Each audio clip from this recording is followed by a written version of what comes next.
Good morning, everyone. Let's continue from where we left off last time. At the end of last class, we were talking about the membrane that surrounds the lungs, right? We call that the pleurae, and it has two layers, if you recall. There is the layer that is in direct contact with the lungs. We call it the visceral layer. And then there is the outer layer, which is called the parietal layer, and it surrounds the entire lungs, right? So let's just recap a little bit about what the lungs are and how do they look and the different sections that they have.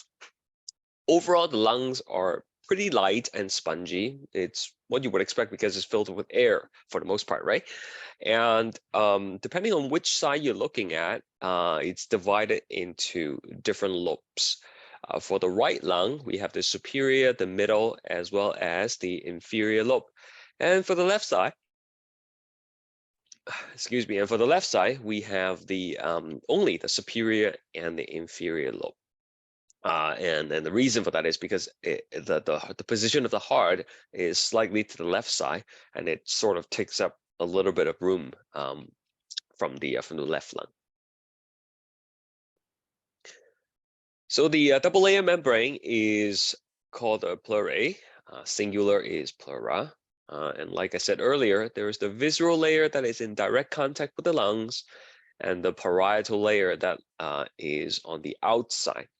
And that outside layer, that parietal layer, is in direct contact with the inside of your chest wall, right, or thoracic wall, as well as at the bottom, it would be in contact with your diaphragm. Now, between these two layers of pleurae, you would have the pleural fluid. And the pleural fluid not only lubricates the two layers to reduce friction, but it's important for holding the two layers together so that when one layer moves, the other layer is going to be pulled along with it, right? With a little bit of moisture, it creates surface tension. And anytime we have surface tension, it creates this kind of like clanginess, right, between the two surfaces, and so they and so they will be able to move together. So this is just a closer look at what I mean. Over here, we see that this is the lung tissue, and this thin purple layer, that's the visceral pleural, and then the pink layer here, that's the parietal pleural, and in between, this is filled with the pleural fluid, right? Pleural fluid.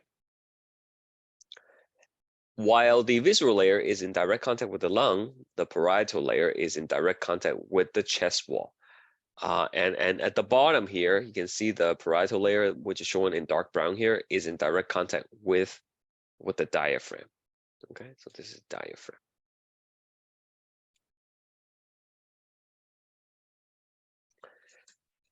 So with that in mind, every time your chest moves out or in, the lungs will move with it, as well as the diaphragm. When the diaphragm goes down or go up, your lungs will get pulled down with it, or it will get pushed up by it. And these movements of the chest and of the diaphragm is responsible for changing both the volume and the pressure of the lungs, which then enables us to breathe. Now, before we talk about the mechanism of breathing, as in like how it actually happens, we have to understand various factors that would affect airflow. So there are four factors that we're going to be looking at, which would decide which way the air will move in your system, and how easily the air will be moving in and out of your system. The first one is what's called Boyle's law. Okay, you're actually going to learn this later on in your chemistry class when you move on to the gas unit. But Boyle's law basically states that there is an inverse relationship between pressure and volume. And I'm going to add when temperature is constant.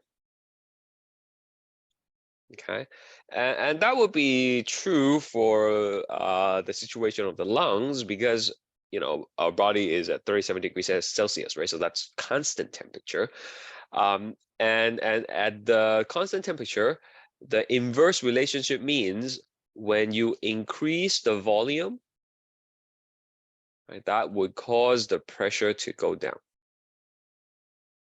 And the opposite is true when you lower the volume of the lungs, for example, that would increase the pressure.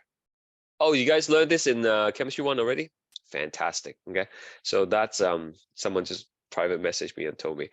So yeah, this would be a review for you though. So that's called Boyle's law, right? And this is important because it means if we are able to change the volume of our lungs, we will be able to affect its pressure as well. So we'll see how that plays an important role in terms of breathing. Second factor that affects airflow is what's called pressure gradient. A gradient in this context talks about a difference between 2 points. Last semester in biology, we learned about concentration gradient, right? Things naturally go from high concentration to low concentration. Well, similar situation here with pressure. Fluid, which means liquid and gas, they would flow spontaneously on their own from an area of high pressure to an area of low pressure. And in the context of breathing, there are 2 types of pressure that we want to compare. Okay, we want to compare atmospheric pressure, which is the pressure in our surrounding, as well as intrapulmonary pressure, which is the pressure inside our lungs. Okay, so atmospheric pressure is the surrounding pressure, and the intrapulmonary pressure, again, is the pressure in your lungs. If the pressure in the atmosphere is greater than the lungs pressure, well, according to the idea that fluid, in this case air, will flow from an area of high pressure to an area of low pressure, would this mean inhalation or exhalation? What do you guys think? If atmospheric pressure is higher than the pressure in the lung, will that cause you to inhale or exhale?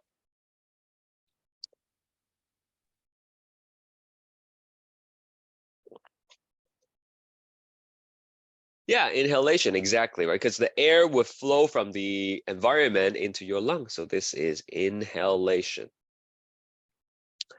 On the other hand, if the atmospheric pressure is less than the pressure in the lungs, the intrapulmonary pressure, that's going to cause air to rush out of your system, and we have exhalation. Okay. If there's no pressure difference, then you cannot breathe. Okay. The condition that allows you to breathe in is that you must lower your lung pressure sufficiently compared to the outside in order for air to come in. If you are not able to do that, then you won't be able to breathe. So more on that in a bit. Third factor, it's something called compliance. And compliance basically refers to the ability for your lungs to expand and accommodate the air that's coming in, right? And the ability to expand has to do with how much surfactant you have. Last time we talked about surfactant being an oily substance that breaks down the surface tension in the alveoli, and that allows the lung to expand, right? So a balloon is something that has a high compliance because it's able to expand relatively easily and take in the air that you are injecting into it. If you think of one of those metal water bottle, this is low compliance, right? It's very difficult to add air into something like this. Like, I mean, it will naturally fill up with air on its own, but if you need to add like even more air into it because it's not able to expand, you really have to do high pressure injection, right? So we do not want our lungs to have low compliance, okay? We want it to have good compliance so that it's able to expand, okay? And lastly, there is the concept of resistance to airflow. Right? So the diameter of the airway is going to determine how easy or how difficult it is for air to flow through. I mean, just intuitively, you should be able to know if you reduce the diameter, then it will lead to increase in resistance. Okay, which means it is more difficult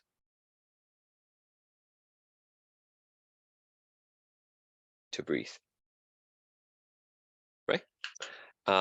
Such as during an asthma attack, right? The airway constricts and there's all these mucus that are accumulating in your bronchioles, for example, and that reduces the diameter, increasing the resistance, making it very difficult or impossible to breathe. Right? So there are these 4 factors that will affect airflow into and out of our lungs, and we have to take them into consideration when we talk about the mechanism of gas exchange. So this is a diagram that shows what actually happens. Now I'm gonna make a note first, and then we're gonna come back to this picture in a bit. This was the class note we had last time. So let's just do a new one here. Mechanism.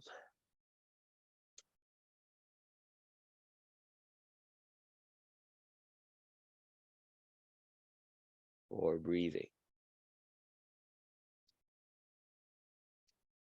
In other words, like how does breathing occur, right? All right, so everybody just take a deep breath, okay? Inhale and hold it, right? You feel your chest going up, right? So a lot of people have this misconception. So I just want to ask, right? Just do a quick poll. What happens first? Did the air go in and then your chest goes out? Or does your chest go out first and then the air comes in? Right? So let's do a quick poll. Okay, A. So air in, then chest goes up. Or is it the other way around? Chest goes up, then the air comes in. Now let's do a quick poll. And again, if you don't see the poll, you can still participate by typing your answer in the chat box. Okay, so try again. Like breathe in. Feel your chest going up. But what happens first?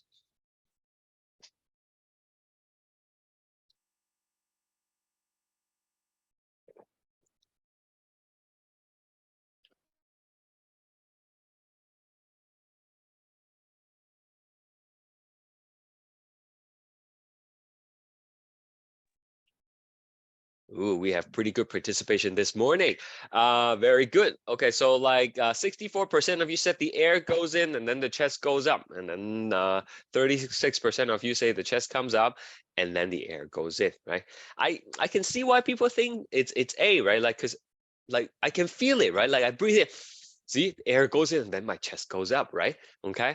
But actually the correct answer is B.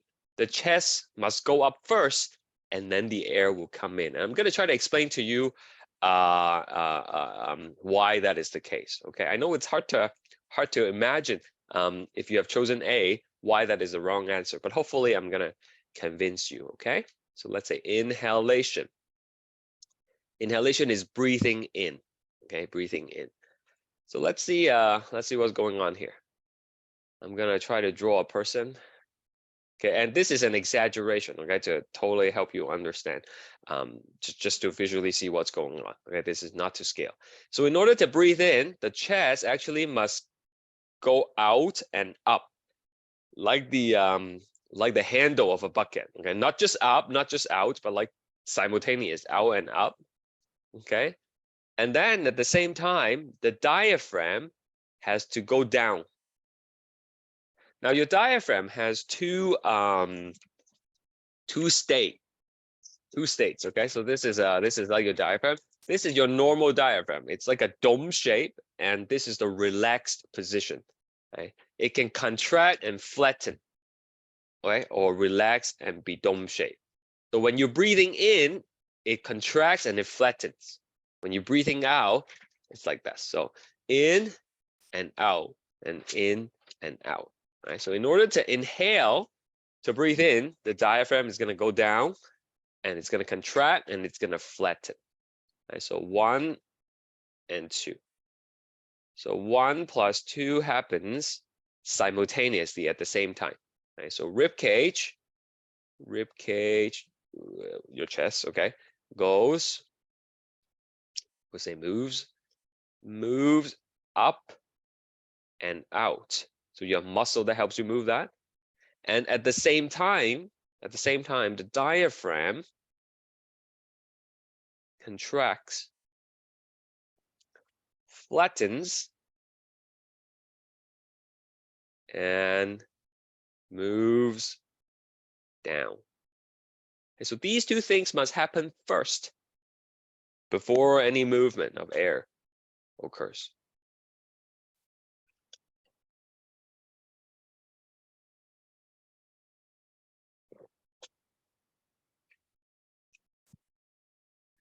Now, because of the pleurae, the movement of the rib cage and the movement of the diaphragm will pull the lungs along with it.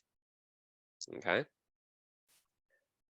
And so these action collectively, right, next, the pleurae, and we sort of wrote this down last time. The pleurae allow the lungs to move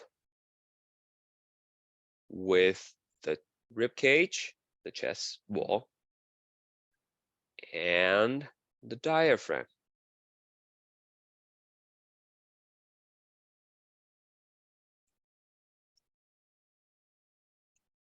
Okay.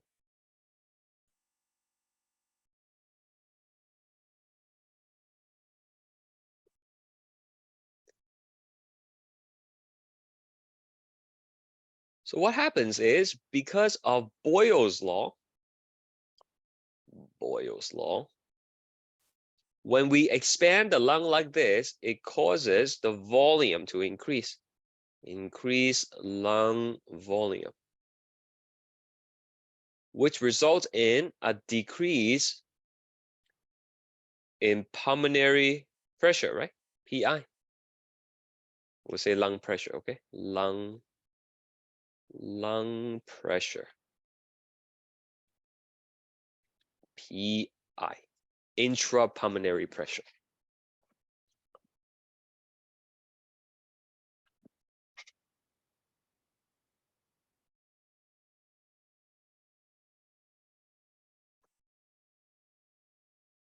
So what happens is, if you lower the pressure enough, if you expand the lung enough, the pressure will eventually drops below atmospheric pressure.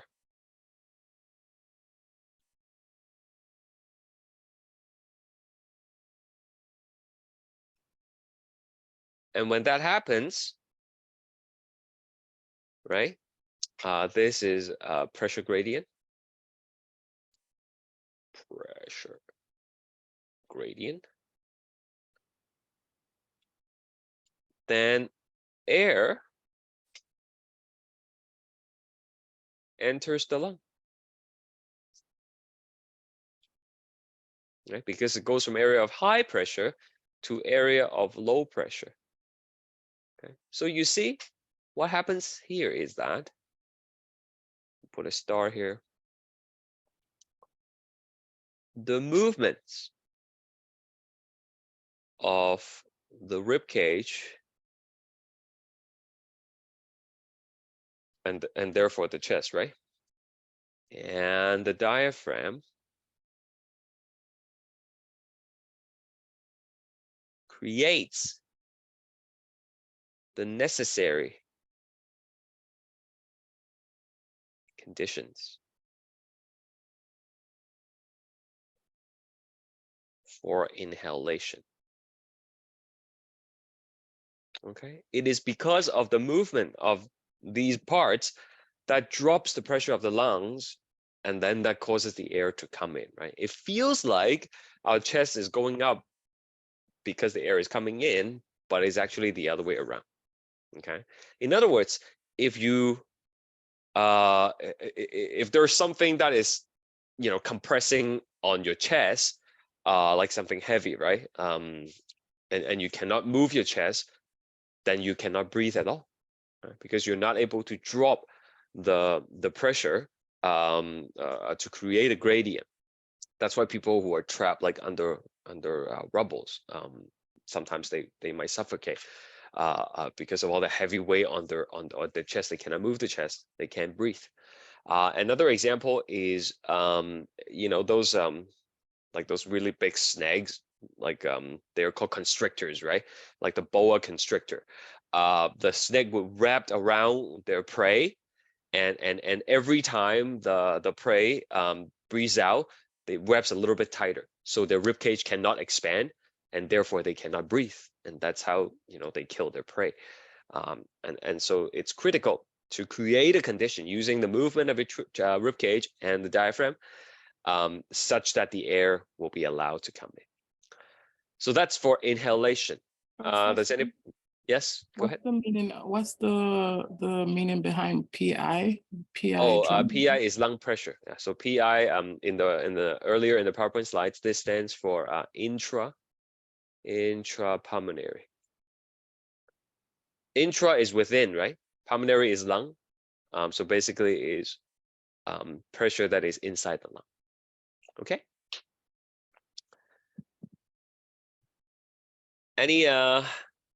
Any questions before we talk about exhalation?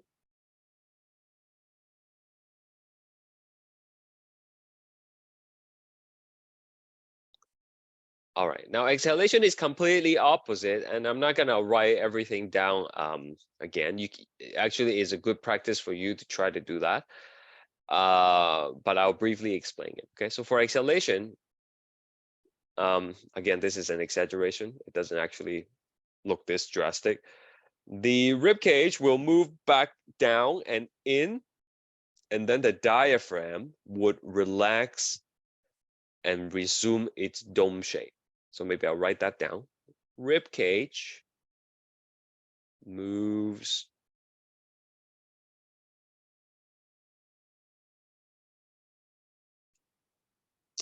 down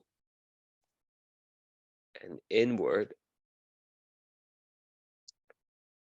and then simultaneously at the same time, diaphragm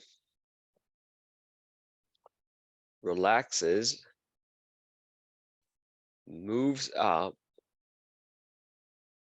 and resume dome shape. Okay.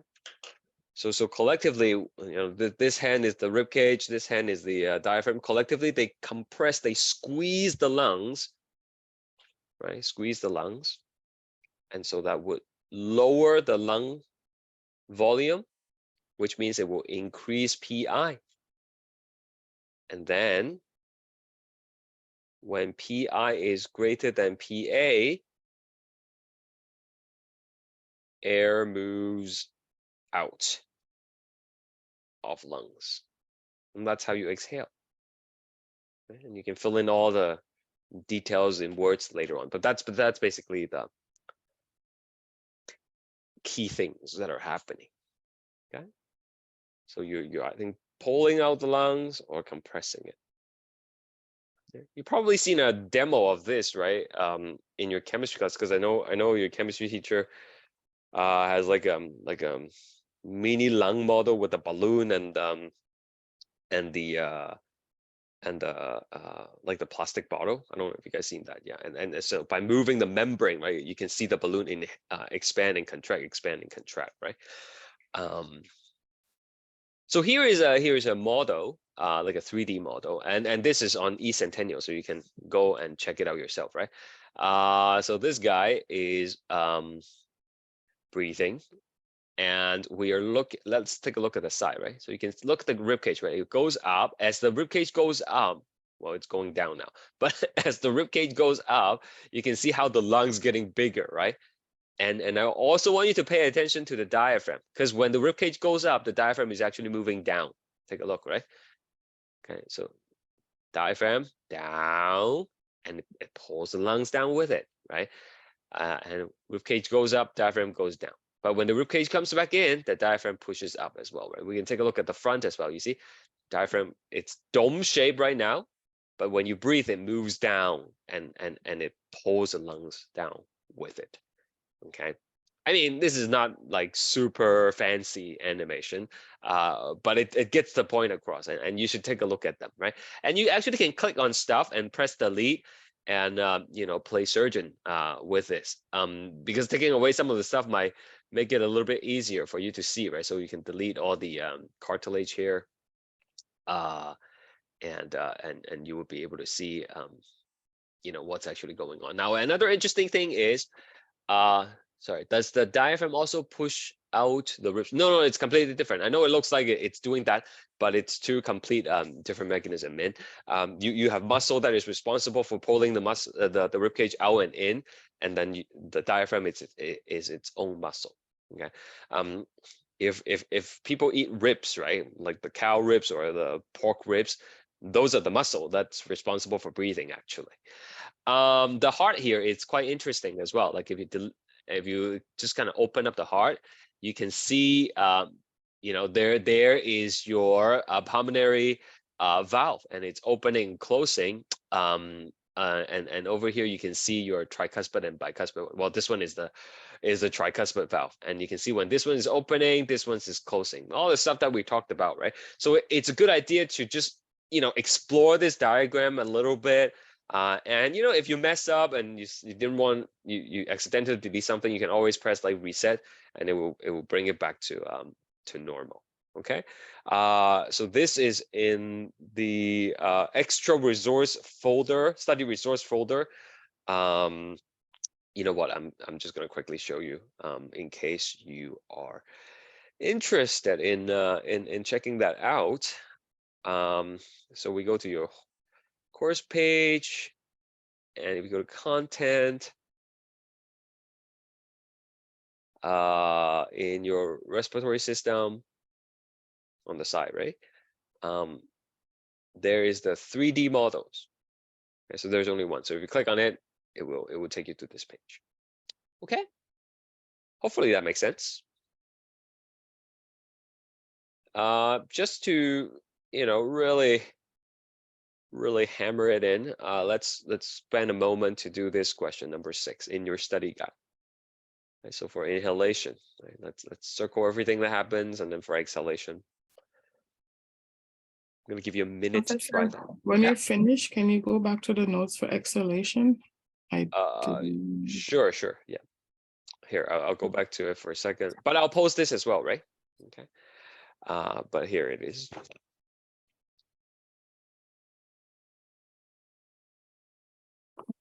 Let me just take a picture so I can do it later. Sure, no problem. Thank you. Yeah. And again, right, for those of you who don't know, there is a section called like study guide answers. That's where like the fully filled in study guide solutions are, and there's a folder called class notes. So all the stuff that we scribble on the OneNote is going to be available at the end of the week, right?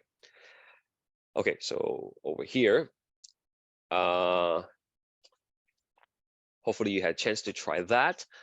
So to breathe in, the rib cage, does it go up or does it go down? Well, hopefully you circle up, right? It's up. And the diaphragm is gonna flatten and go down, contracting. Those two actions will increase the lung volume and cause the pressure to decrease. On the other hand, if you want to exhale, you got to do the complete opposite. And then like that. Okay.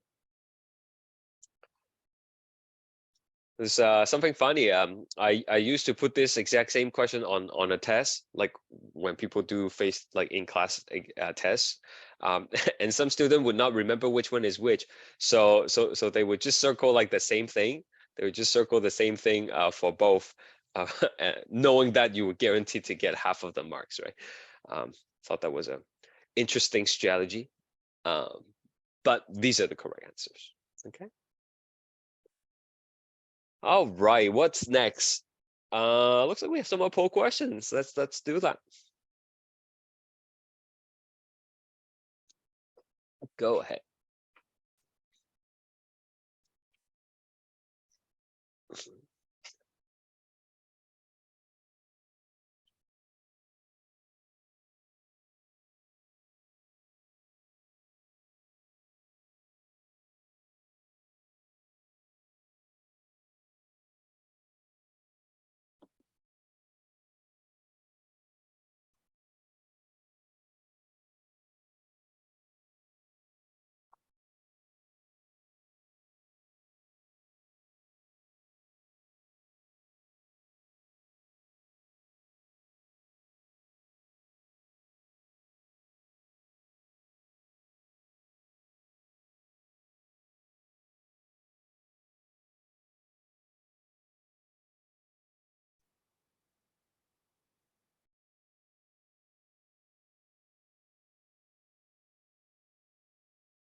Okay, so viscera is superficial. Superficial means outside of, right? So this is not correct. Should be deep, deep to the parietal pleura. And the trachea is, what's the correct word here to describe the position of the trachea relative to the esophagus? It's the opposite of posterior. Anterior. That's right. This is anterior. Okay, and the diaphragm is inferior, below the lungs, and the lungs are lateral, like on the side of the heart. So that's the correct one. Which of the following statements is true? Don't remember if there's more than one correct answer, but just choose what you think is correct.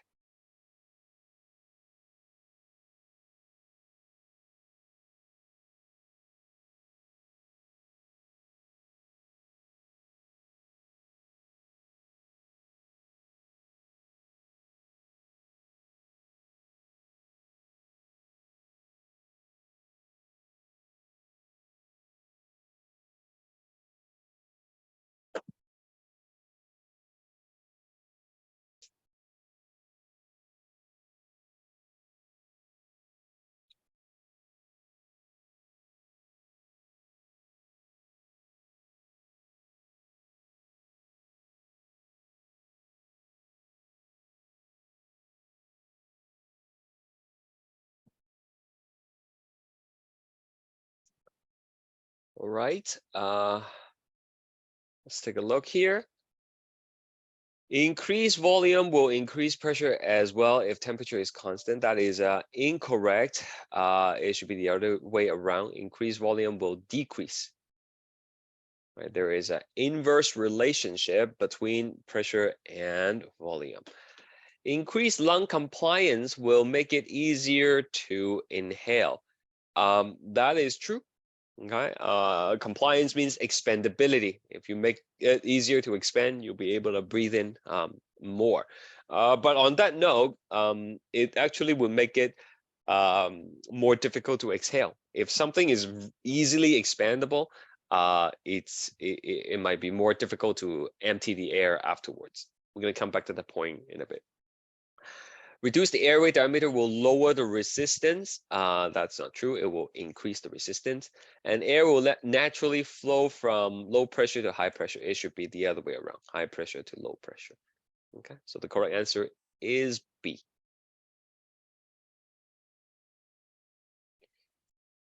All right, let's spend a moment and talk about breathing at high altitude. You probably have seen, documentaries or clips about people trying to climb Mount Everest or some mountain that is really, really high. And once they get past a certain point, they need to have an oxygen mask, right? And what's the reason for that? Anybody want to share their thoughts on why do you need oxygen tank to breathe as you go higher and higher up into the mountains? Doesn't the air get thinner and thinner? So you have to keep kind of the same conditions for your lungs? Yeah, that's exactly what it is, right? So the air gets thinner. That's one way of putting it. And Zia said because the pressure is very low, that is also valid, right? And it's the same reason why there are oxygen masks in the airplane. Now you can breathe in a plane, no problem. Even though the plane flies much higher than the mountain, and the reason for that is because the cabinet of the aircraft is pressurized, right? Okay, you know, in movies sometimes, you know, there are bad guys fighting on a plane or something, and then they made a hole in the wall of the airplane and everything gets sucked out, right? That is actually quite accurate, right? Because the cabinet is pressurized, which means there is high pressure inside, but then the outside is low pressure, and so air gets sucked out, right?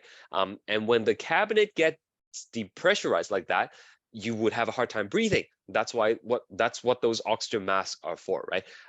To allow you to continue to breathe, you know, at least for the time being. Okay, so let's take a look at this.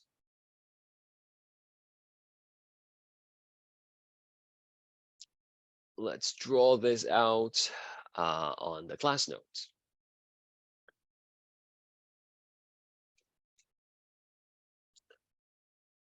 So there is the mountain, okay? And this is a person, and we will call this sea level. And then this is high altitude. Okay. So at sea level, you have all these air above you pushing down, right? That's why the pressure is going to be higher at sea level. If you have a hard time imagining that, like, I mean, like you don't really feel the weight of the air pressing on you, right? Because we are adapted to it. But one way to sort of picture this is if you go swimming, right? The further you dive down, the more pressure you feel pushing on your body, right? Because you have all these water above you, right? And it's the exact same concept, except it's not liquid that's pushing on you. It's air that's pushing on you when we're on land. Okay, so at sea level, I'm totally making these numbers up just for the purpose of illustrating a point. They are not accurate. Okay, so let's say the atmospheric pressure is 100 unit at sea level. All right, which means in order to inhale, your lung pressure must be what number? Is it higher than 100, equal to 100, or lower than 100 if you want to breathe in? Think about that for a second.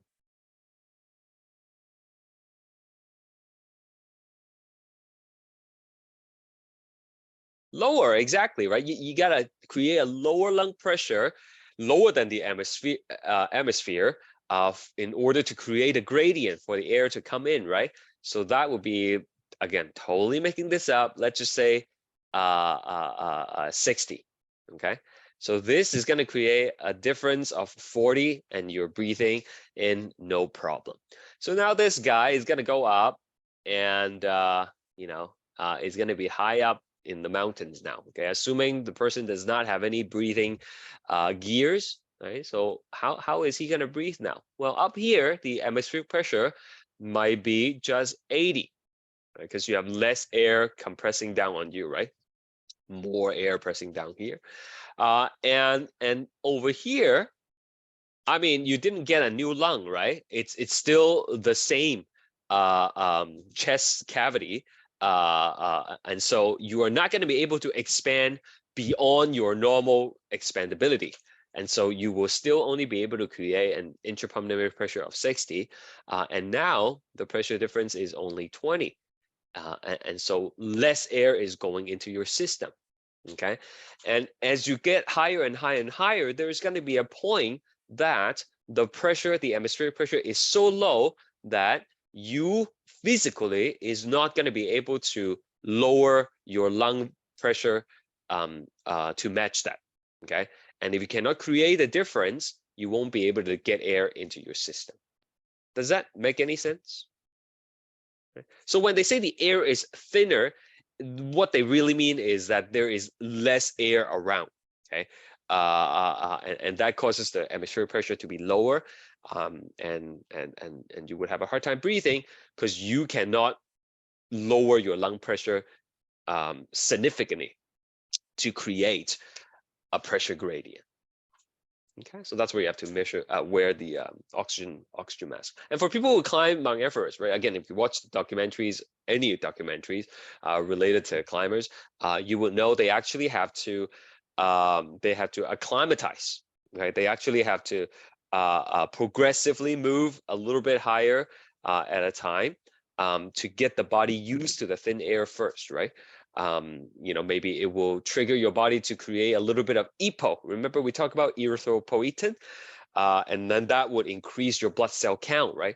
And that would compensate for lower oxygen availability, and then you will be able to climb up, you know, without too much problem. But eventually, you're gonna get to a point where the air is so thin, you would need the oxygen mask. Okay. You ever wonder why people who are stranded on the high up in the mountains, like why don't they just like fly a helicopter up and rescue them, right? Like I had that question when I was a kid, hearing about people trapped on the mountains. Well, helicopter works by pushing air down, and the Newton's third law, the air pushes the aircraft up, right? And what happens is when the air is so thin, there's nothing to push down.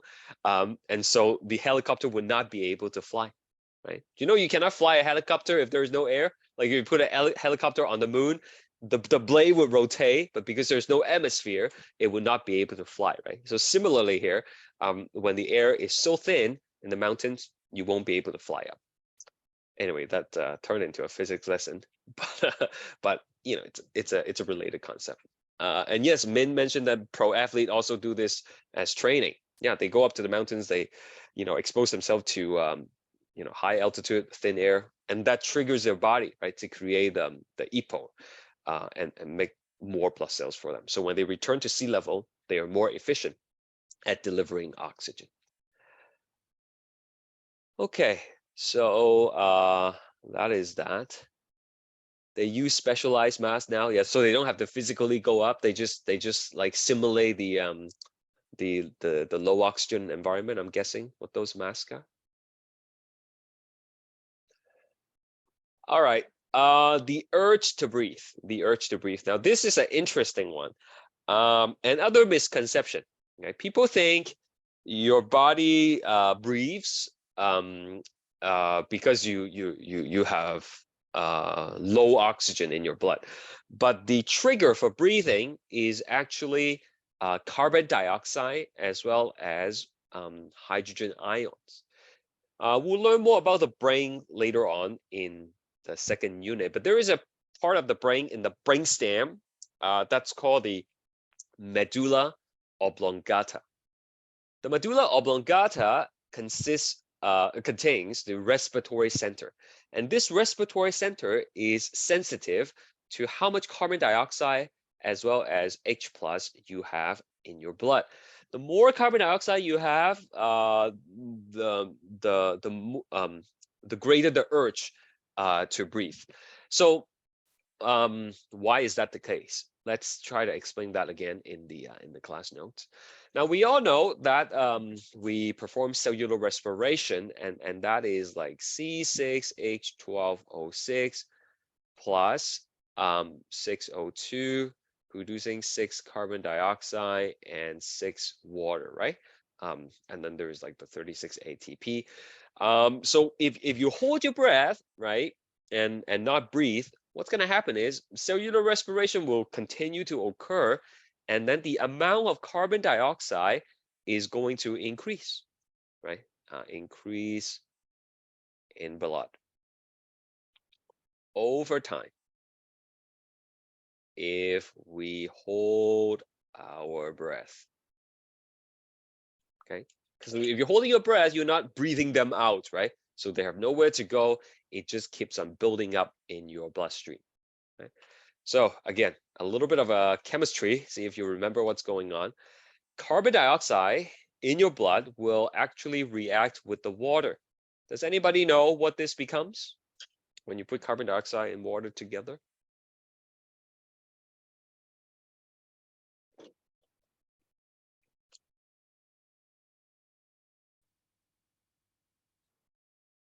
No? That's okay. This will become H2CO3, carbonic acid. Okay, I'm gonna put an AQ right here. And then the H2CO3 will actually split up and become H plus and HCO3. Okay, and we're gonna come back to this later. This is important for buffering your blood, but it brings out another important point. When you are holding your breath, the carbon dioxide level goes up, and then when you increase the carbon dioxide, you will also increase the H plus because of this reaction. And so what happens is the medulla oblongata detects both of these things as an indicator that you have to breathe. You got to breathe out the carbon dioxide. Otherwise, you know, it's just building up in your system, and you're not getting any new oxygen. So that's what it is. Okay. And the center itself is actually not affected directly by oxygen. Right? It doesn't detect oxygen on its own at all. It's only sensitive to carbon dioxide and H plus. Right? There is another structure called the carotid bodies, which is found in the carotid artery, like this one, in case you forgot, as well as the aorta. That's the one that detects oxygen, but typically it doesn't really communicate with the medulla oblongata. It's only when the oxygen level is critically low, then the carotid bodies will send a signal to the medulla oblongata and kind of give it a nudge and say, hey, you really got to trigger the breathing here because the body is going to go into like suffer mode soon if we don't start breathing. All right, so you can voluntarily override the breathing. You can hold your breath, right? But only up to a certain point. Once you cross the threshold level of too much carbon dioxide and not enough oxygen, then your body will automatically take over, right? So the classic story is there is this, you know, stubborn kid who's like saying, yeah, I'm gonna hold my breath if you don't give me whatever, like chicken nuggets for dinner or something, okay? And then the kid would hold his breath and then to threaten the parents and you know, saying that, you know, if I don't breathe, I'm gonna die, right? But he's not gonna die. If he holds his breath, you know, if he does it really well, eventually he's gonna have to give up, right? The body will take over, and then he will start breathing again. And in some extreme cases, like the kid might pass out. I've heard story where the kid actually passed out from doing this. But as soon as it pass out, the voluntary suppression is no longer there, and the body will automatically help you breathe again, right? So the voluntary control over breathing, the suppression to hold your breath, will automatically be overridden by the autonomic nervous system when you lose your consciousness. Okay. Now I want to ask. I mean, this is not something that people normally would do, but how long can you guys hold your breath for? Like, give me some numbers, okay? Just like ballpark numbers. How long do you think you can hold your breath for? Anybody? Probably like 30 seconds, to be honest. Yeah, you know, that's a pretty good response. Right? Most people, unless you train on purpose, right? 30 seconds is a reasonable ballpark. Okay. Do we have any phenomenal people who can hold their breath for like, you know, over a minute, 2 minutes and whatnot? Just wondering. Okay, well, it's good to be ordinary. And so, you know, what if I tell you there is a trick that you can do without practicing, to extend this to perhaps, 45 seconds or even 1 minute. Okay, so I'm going to tell you how to do that right now. But if you have a little disclaimer so I don't get sued, if you have medical conditions or if you're pregnant or anything, please don't do this. And if you're going to do this, maybe try it next to a bed in case you faint and you're not going to hit your head. But it's relatively safe. Let's take a look at this situation first, and then I'm going to tell you what the trick is. All right, so you breathe in, you breathe out, and when you breathe out, you get rid of carbon dioxide, right? So on the y-axis here, we have blood CO2 level. Okay, so let's say you breathe out normally, and then you hold your breath. Now, since you just breathe out, the carbon dioxide level in your blood should be relatively low, right? Because you just exhale a bunch of them. Okay, and now you're holding your breath. Okay, and while you're holding your breath, cellular respiration is going to be happening, and then the carbon dioxide level will start to build up, and it goes up, right? They're not going anywhere because you're not breathing, you're not getting rid of it. Now there is going to be a threshold. This is a threshold level.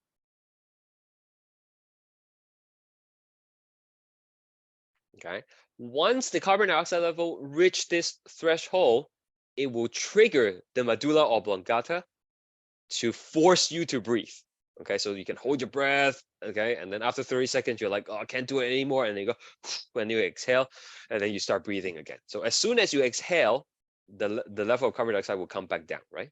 So this is your normal time of how long you can hold your breath for. Okay, maybe let me just redraw that a little bit. Okay, let's say you started at over here, so it's going to go up, and then you're going to breathe out like that. Does that make sense so far? Any questions? So how do you extend your breath holding time, right? Because this is what you do, okay? And it's relatively safe, okay? You can inhale deeply, and then you can exhale deeply. Like that. It's like we're having yoga class, right? We do it 10 times. And then on the 10th breath, you hold it, and then you start timing. You'll be amazed. You can actually extend your original time by quite a bit, okay? And here's what's happening. When you are hyperventilating, when you're exhaling deeply, you are getting rid of extra carbon dioxide that you normally would not be doing through regular breathing. And if you do it 10 times and hold your breath, your starting blood carbon dioxide level is actually lower than before. And so it takes longer for the carbon dioxide to build up all the way back to the threshold before your medulla oblongata kicks in. And then this is going to be like your new breath holding time. Do you guys understand that? So, it's quite interesting. You should try that if you want, and maybe tell me about your results. And this is a good way to to bring up like at a party or something. It's like, hey, I bet I can extend my breath holding time for 30 seconds or something. Want to bet on it? Right? Anyway, on a more serious note, kids, they found out about this method, I don't know, from YouTube or TikTok or whatever they watch stuff nowadays, and they want to do this at the swimming pool, right? So they try to hyperventilate, and then they dive in at one end and try to swim as far as they could before popping out. But that's really dangerous because this method does not actually give you extra oxygen, right? It actually is just tricking your body into not breathing by artificially lowering your carbon dioxide level, right? So if you do this and then you go swim underwater, not only are you not getting the extra oxygen, but you are using extra oxygen that you don't have, right? Because swimming requires oxygen to the muscle and all that stuff. And what happens is the safeguard mechanism to cause you to have the urge to breathe is now delayed, and you actually will have less oxygen going up to the brain, and then you might pass out underwater. And as I told you earlier, as soon as you passed out, your voluntary suppression of breathing is going to override and you will inhale. And when you inhale underwater, you drown, right? So that is actually very dangerous to do at the pool, of course. But it should be perfectly safe if you do it, in your bedroom and try it out. Someone messaged and asked me, is it better to breathe through your nose or mouth, or does it matter? For this particular exercise, you have to do it through your mouth, okay? For regular breathing purposes, like to survive, breathing through the nose is better because of all the things that we talk about, right? The nasal cavity is gonna warm the air, moisten it, filters it. Generally, it's better to breathe through the mouth. Sorry, the nose. Oh, I just remember something I read a couple weeks ago that apparently there's this new thing that people do. I saw it on the news saying it's a TikTok trend that they tape their mouth when they sleep. It's supposed to make you sleep better. I don't know if you guys heard that. But definitely don't do that from a medical perspective, okay?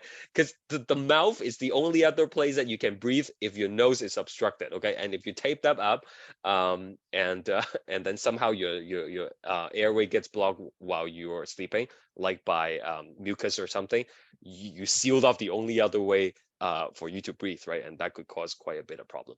A lot of crazy stuff online, okay? Just don't always believe what you see. Anywho, let's move on to this next concept called respiratory volume. I think it's best we draw this graph out together. It would make more sense if we construct it from scratch. And then, we can look at the professional drawing afterwards. So please go back to our notes. And we will have a graph here. So this is just lung volume.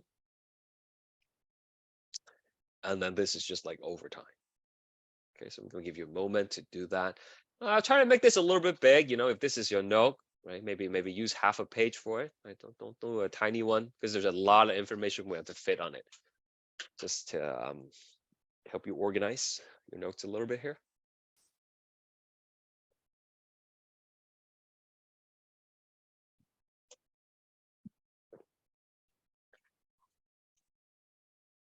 All right. So as we are sitting here, for the past hour, we are inhaling and we're exhaling just like normally, right? So your lungs expand, contract, which means the volume of the lungs will, increase and decrease and increase and decrease just regularly. Okay, so this volume of regular fluctuation going up and down as we breathe, we call this the tidal volume. Tidal volume. Okay.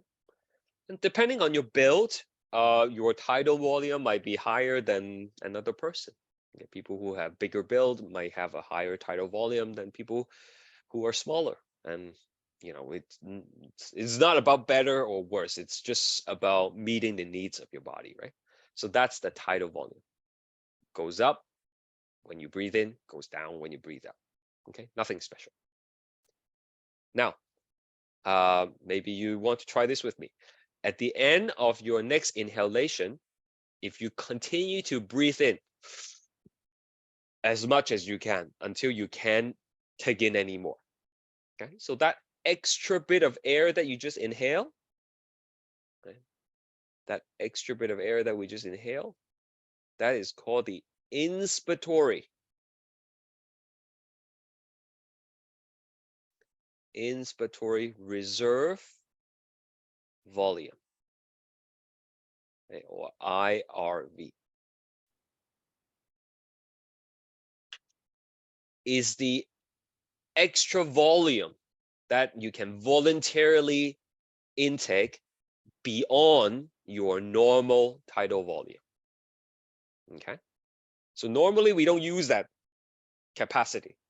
Okay, but let's say you want to hold your breath underwater contest, right, with your friend or something.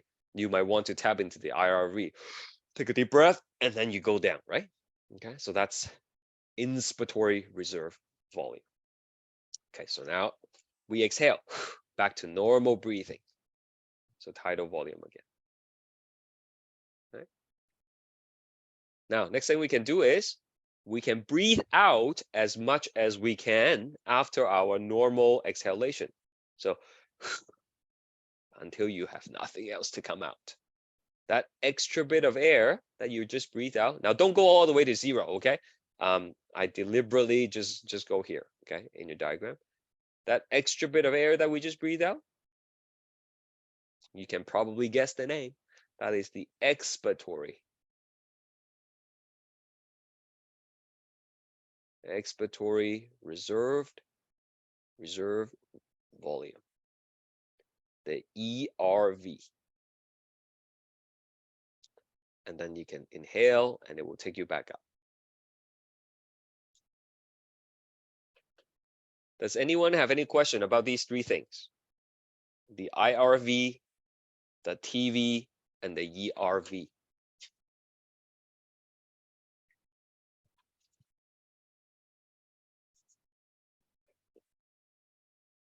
Okay, fantastic. Now I'm just gonna put a line here, okay? That just touches it like that. I'll explain what that is in a bit. Before we move further, we can have another term here. Okay, we're gonna take this all the way here. This is called vital capacity, VC, which equals to IRV plus tidal volume and ERV. Okay, so let's say I exhale as much as I can. Okay, so now I'm at this point, and then I inhale as much as I can, all the way back up here. That whole volume of air that I just sucked in, that represents my vital capacity. So it's the maximum volume of air that you can voluntarily move in and out of your lungs. Okay. There's a question: is the IRV just taking a big breath? Yes, but not just any big breath, right? It's taking it in until you can't take it in anymore. So that extra bit of air that you just took in, that's the IRV. Has to be all the way to the top. Okay, so at that point, what that means is, like when you are at the peak right here, that's actually a good question. I should probably remember to mention that next time. So at this point, what happens is your PI is at okay.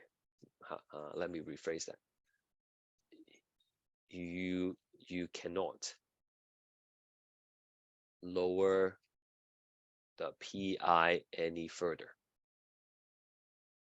Okay, so like your rib cage is as far out as you can physically move it, and your diaphragm is as flat as you can get it. You can't move these things further out or further down, which means your lung volume cannot get any bigger, which also means your lung pressure cannot get any lower, and that's why you can't get any more in. Okay, so that's like the absolute highest point that you can increase your lung volume to. Okay, it's okay with the vital capacity. You're gonna have to do some math for me on the test. Okay, I'll show you a practice question later, but I want you to understand these relationship first before we see the math question. Yes, ERV is opposite. You breathe out as much as you can. So at that point, your rib cage is as inward as it could go, and the diaphragm is as up as it could go. And you can't compress your lungs any further. Okay, so I have a question for you. Listen carefully, please.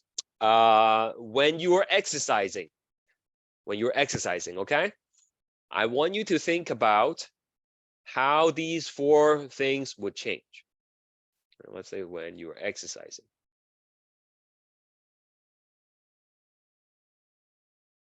How will vital capacity change? How will IRV, TV, and ERV? How does each one of them change? I just want to give you a moment to think about that. Does it increase? Does it decrease? Does it not change? and then we will take it up. If you want to share, please feel free to do that. If not, that's okay as well.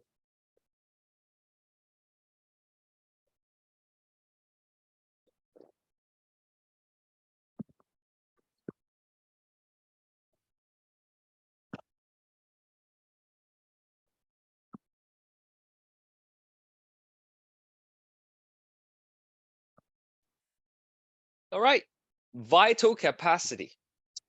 Maybe we'll do that one last, okay? Let's do TV first, tidal volume. That's probably the most straightforward one. Do you expect your tidal volume to go up or go down when you are exercising? So you're running. Up. That's right. You breathe deeper, right? Like that, right? When you're running or whatever exercise you do. So that's gonna go up. Now, don't do this to your diagram. It's gonna mess up the beautiful graph that you have, but I'm gonna do it because I can erase it easily, which means it's gonna be like this now, right? This is when you're exercising. So when you're exercising, your tidal volume goes up. But what about the IRV and the ERV? Do you expect them to go up as well, or do they go down, or do they remain unchanged? Remain unchanged. Okay. Anyone else? Do you guys agree with Leah? Do you have a different opinion? Go down. Goes down. Okay. Goes up. We have some people say goes up, some people go down. Well, thank you for trying, all of you. The correct answer is actually it will go down. So here is why. Okay, look. This is like, remember, this is the ceiling, right? This is the maximum volume that your lungs can go, and this is kind of the floor, right? It cannot go any lower. So if you are increasing your tidal volume, then you have to increase the IRV and the ERV at the same time. Look at from the peak to the ceiling now, right? Like this distance is smaller now, right? So these two things have to go down accordingly. Now, one way to understand this is like, think of like a monthly budget. Okay, so these three things added together is the vital capacity. That's like the monthly budget. Okay, let's say there is $1,000, right? And then you spend it on three things. Normally, you spend, I don't know, like 500 on rent, okay, 250 on entertainment, and 250 on food. Okay, just theoretically speaking. Now, if your rent goes up, right, let's say it goes up to 700, then your monthly budget does not change, which means these two things has to come down accordingly, right? Has to be like 150 and 150. Do you understand? Right? Because your lung volume is fixed. If one of the volumes increases, the other two must lower to adjust accordingly. I hope that makes sense, okay? Now, in light of what I said, the vital capacity would be no change, right? Make sense?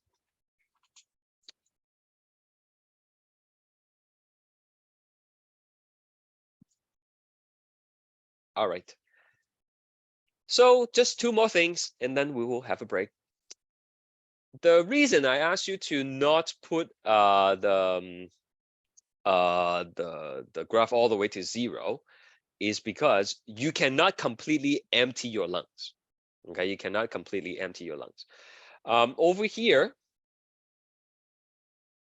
there will always be some air that's left in your lungs that you are not going to be able to get it out. This is called the residual volume. Okay? The residual volume is very high in carbon dioxide. It does not participate in gas exchange. Is essentially useless. Okay, so it's called dead air. Is actually what it's called. Okay, dead air. They're just there taking up space, not really being used up. Right, so we don't really want too much residual volume. Keep that in mind. We're going to come back to this point later. There are conditions where your residual volume will get increased, and that could cause some problem. The only time the residual volume gets out of your body is when your lungs are punctured. Okay, so maybe there is a stab wound. Sometimes in car accidents, the the force of collision is so strong it could cause your rib cage to break, and your rib can, you know, puncture your own lungs. In that case, when there's a hole in the lung, then the residual volume comes out. Now, even though after the residual volume comes out, there will still be a little bit of air that's like hanging around. Okay, so that little bit of air is called the minimal volume. Think of a balloon, right? Like if you just have a balloon that's sitting there, like a non-inflated balloon, like it will still have some air inside, right? It's not zero volume, right? And that's what the minimal volume is. Okay, even after the lung is punctured and the residual volume escape, the leftover would be minimal volume. Okay. Are we okay? You guys are like awfully quiet. I just want to make sure that we understand this before we move on. Great. Okay, let's take a 5-minute break and we will come back at 9:46. See you in a bit.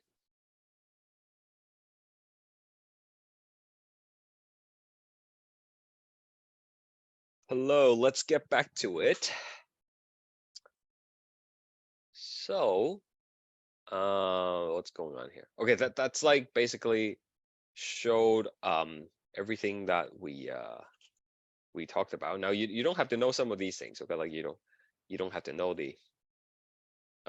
these ones that we didn't talk about.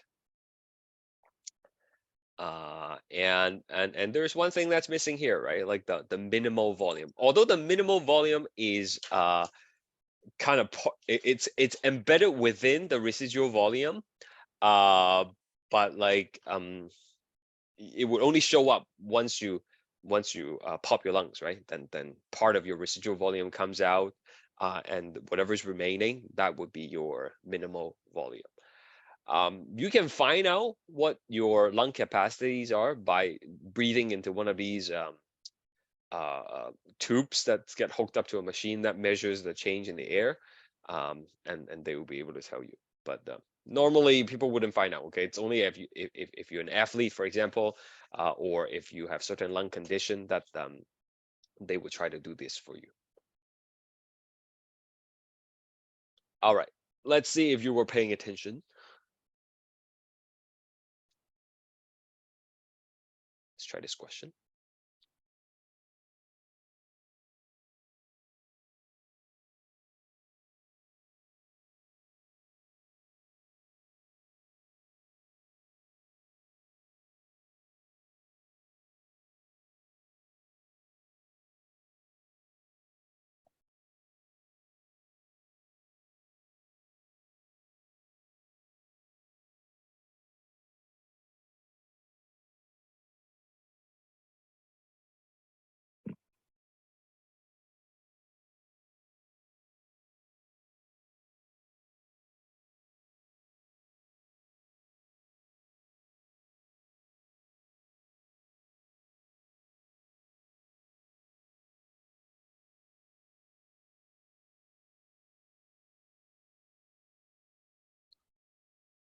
Okay, the correct answer is the expiratory reserve volume, because it says expel, right? Expel means to breathe out, right?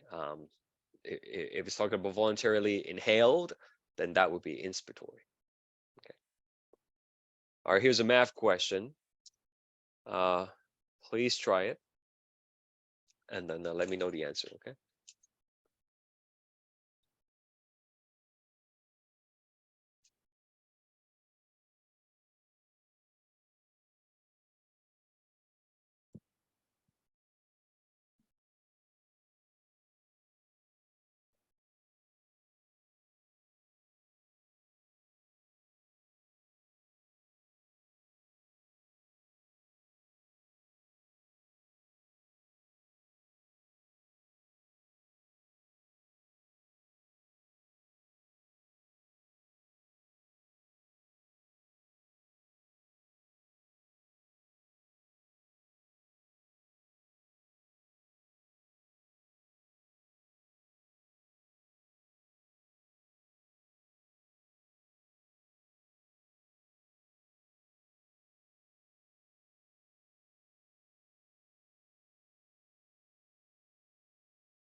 Just gonna give you another half a minute.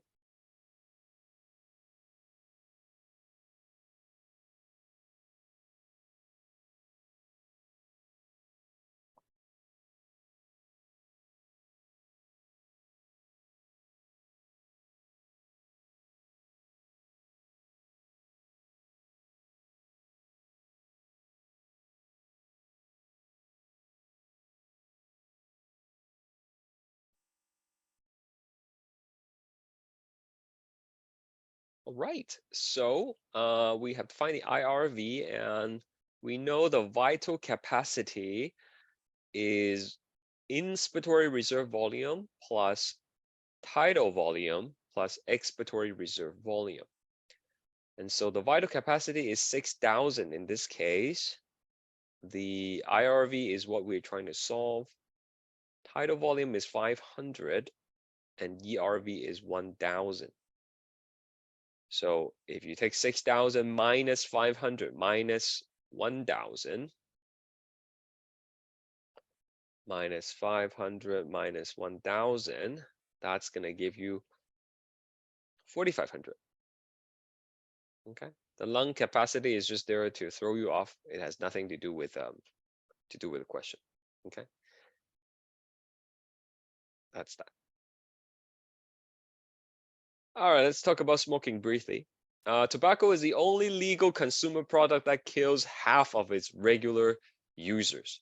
That's pretty, crazy statement if you think about it.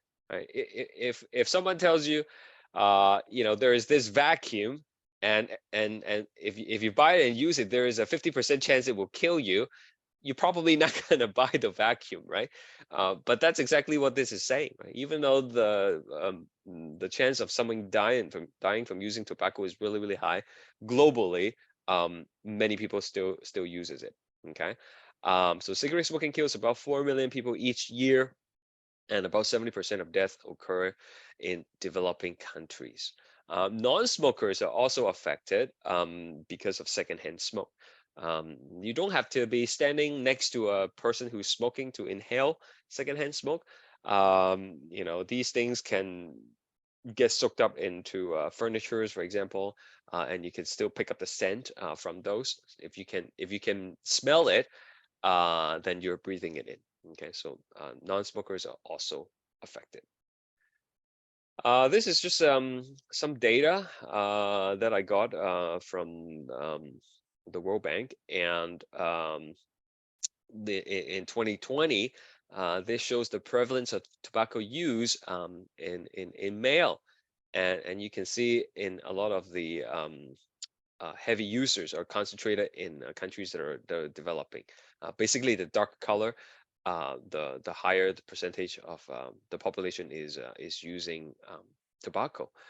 And this is the same graph, but for female, and you can see there is a lot less female who uses tobacco compared to male. Okay, so for the male is as high as 43, greater than 43% of the population, but for female, the threshold is much lower. And the heavy users tend to be in different parts of the world, right? Look here compared to the male counterparts. All right. So effects of smoking on the respiratory system. Let's write some of these things down.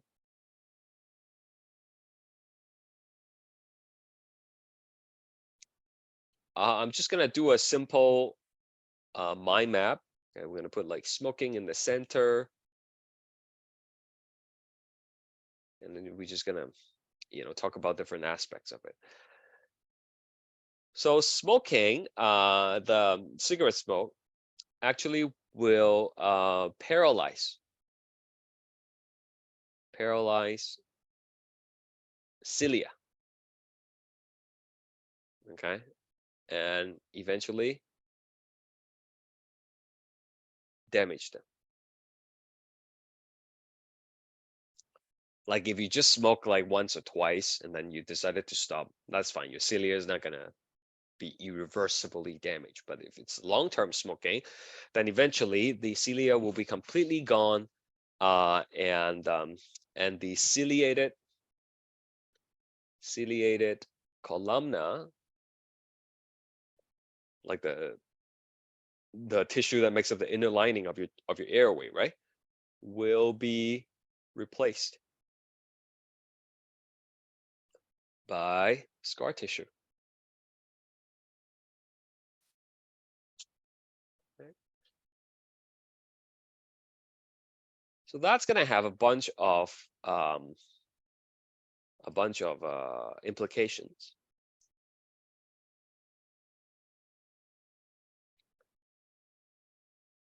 You got to think about what the cilia are for, right? They are there for removing trapped particles. They are there to remove pathogens. So if you lose the cilia, you would have no way of getting rid of all these things that are trapped there. And that could lead to what's called smoker's cough.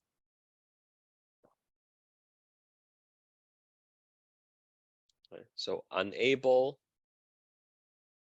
to remove trapped mucus, right, needs to cough them out.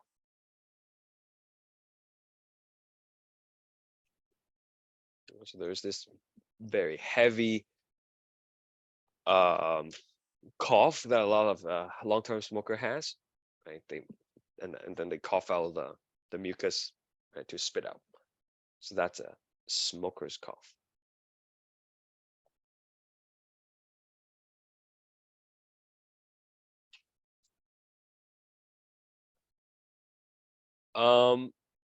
Another thing is, because you don't have the cilia to remove the trapped particles, so things like allergens can build up, right? So you would have increased risk of getting asthma.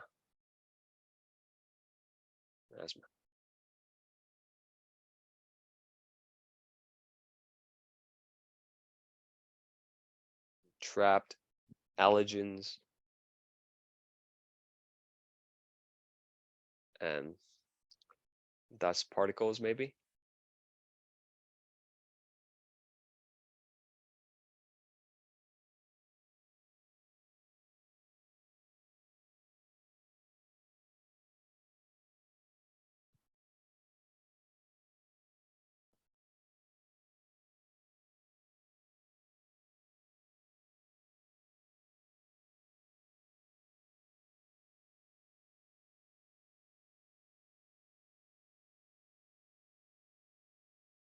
Now, not able to remove the allergens is one thing, not able to remove the dust particle that increases the asthma attack, but if you're not able to remove pathogens, then it would increase the risk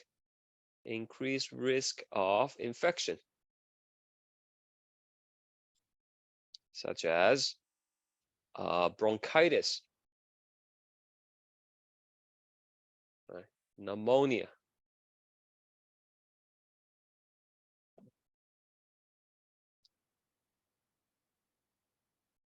Because you cannot get rid of the pathogens, they could cause inflammation, and then they could, dwell in the lower respiratory tract and cause infection. Okay. So that's that.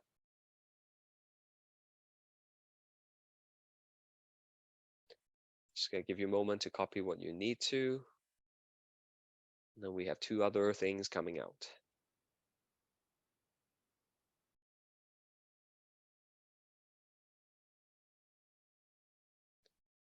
Now, as you know, the cigarette smoke contains various mutagens. Mutagens are chemicals that can cause mutations, and carcinogens. So mutagens and carcinogens increase the risk of cancer, not just lung cancer, but other forms of cancer as well, like throat cancer, and cancers in general that are in other parts of the body.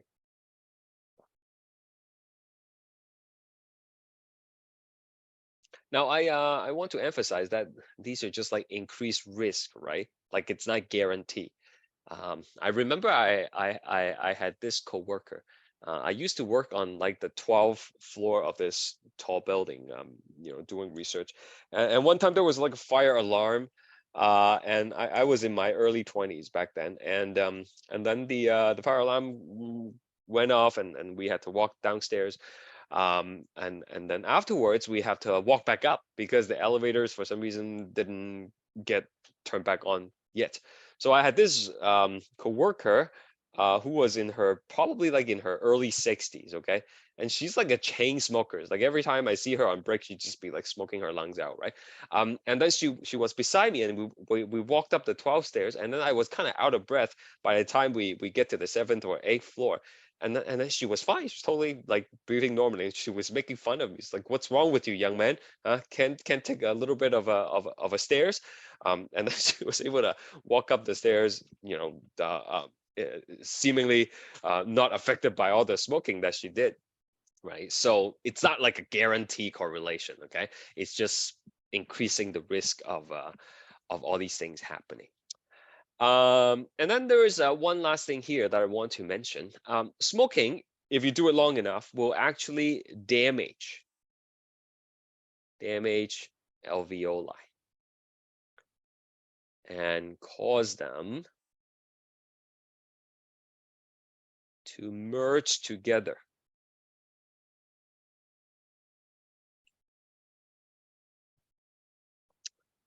That merging of the alveoli creates large empty space in the lung.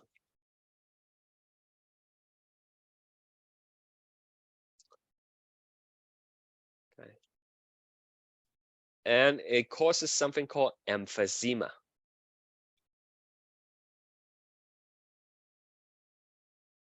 Okay. Emphysema is the loss of elasticity.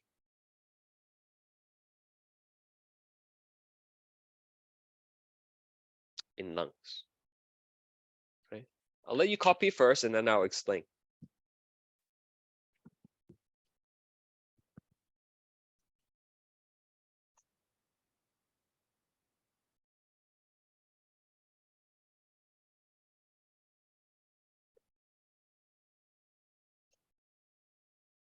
Oh, this one, yeah, sorry, this is a carcinogen. Okay. Carcinogens are things that could cause cancer. Yeah. Sorry about my writing.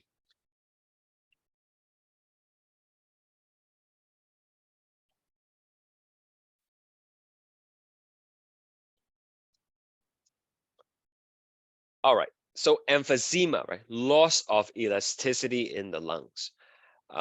Because you are merging all these alveoli together, right? So normally your lungs is more like a balloon. It has decent compliance, but it also has good elasticity.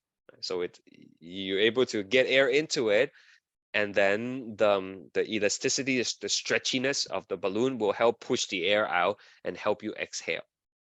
If you lose the elasticity, then the lungs become more like a paper bag or plastic bag.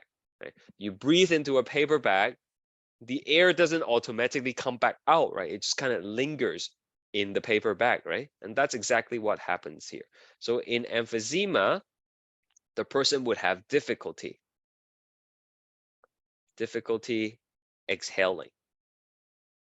It's not that they cannot exhale, but it's like it takes effort to exhale. It's like that, right? Like you really have to expend energy to exhale, because exhaling is supposed to be more or less a passive process because of the elasticity, right? Because the surface tension created by the water. But having emphysema causes you to lose that ability. So breathing out becomes laborious, becomes physically straining. Okay. And more importantly, because you are losing the elasticity and you have all these empty space, you are actually increasing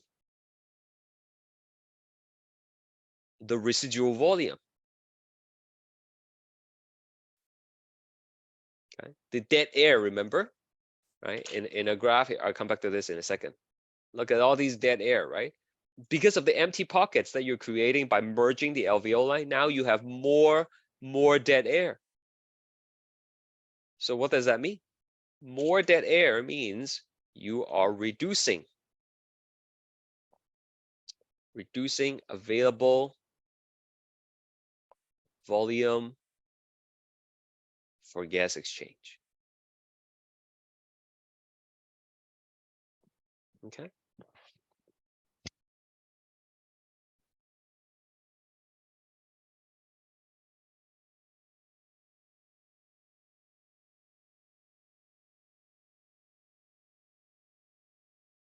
So, you know, imagine having some kind of beaker here, right? Okay. So normally you have, again, these are just theoretical numbers. Let's say you have 2% of residual volume, then you have 98% available for gas exchange. Right? And then if you increase the amount of residual volume to like 10%, now you only have 88% available for, sorry, I can't do math. You only have 90% available for gas exchange. Okay, and that could affect you. Right? If you physically exert yourself, you will find yourself out of breath, right? Not going to be able to supply enough oxygen. So sometimes if the, like, these things do not happen on their own, right? It's a combination of these things, right? So emphysema along with chronic bronchitis, right, will give you something called COPD. Right? So COPD, some of you might probably have heard it, chronic obstructive pulmonary disorder. And these people can't breathe on their own. They need to carry like an oxygen tank with them, right? With the mask. Probably seen it on TV, right? Or like you might probably know someone, you know, or seen someone who has have to do that. Okay, and that's emphysema plus chronic ongoing bronchitis. Okay, so there you go. That's the smoking situation in a very condensed and simplified version. Now, people usually ask me, right, like, is it better to vape instead? Vaping has its own problem as well, right? In fact, when the vaping was first introduced, a lot of the brands create these tiny oil droplets that ends up scarring the lungs, and people, you know, actually die from it. So, you know, it might be healthier in the sense that it doesn't have the mutagens and the carcinogens, but then it does have its own problem as well. Okay. So that's that. Any question about any of these things?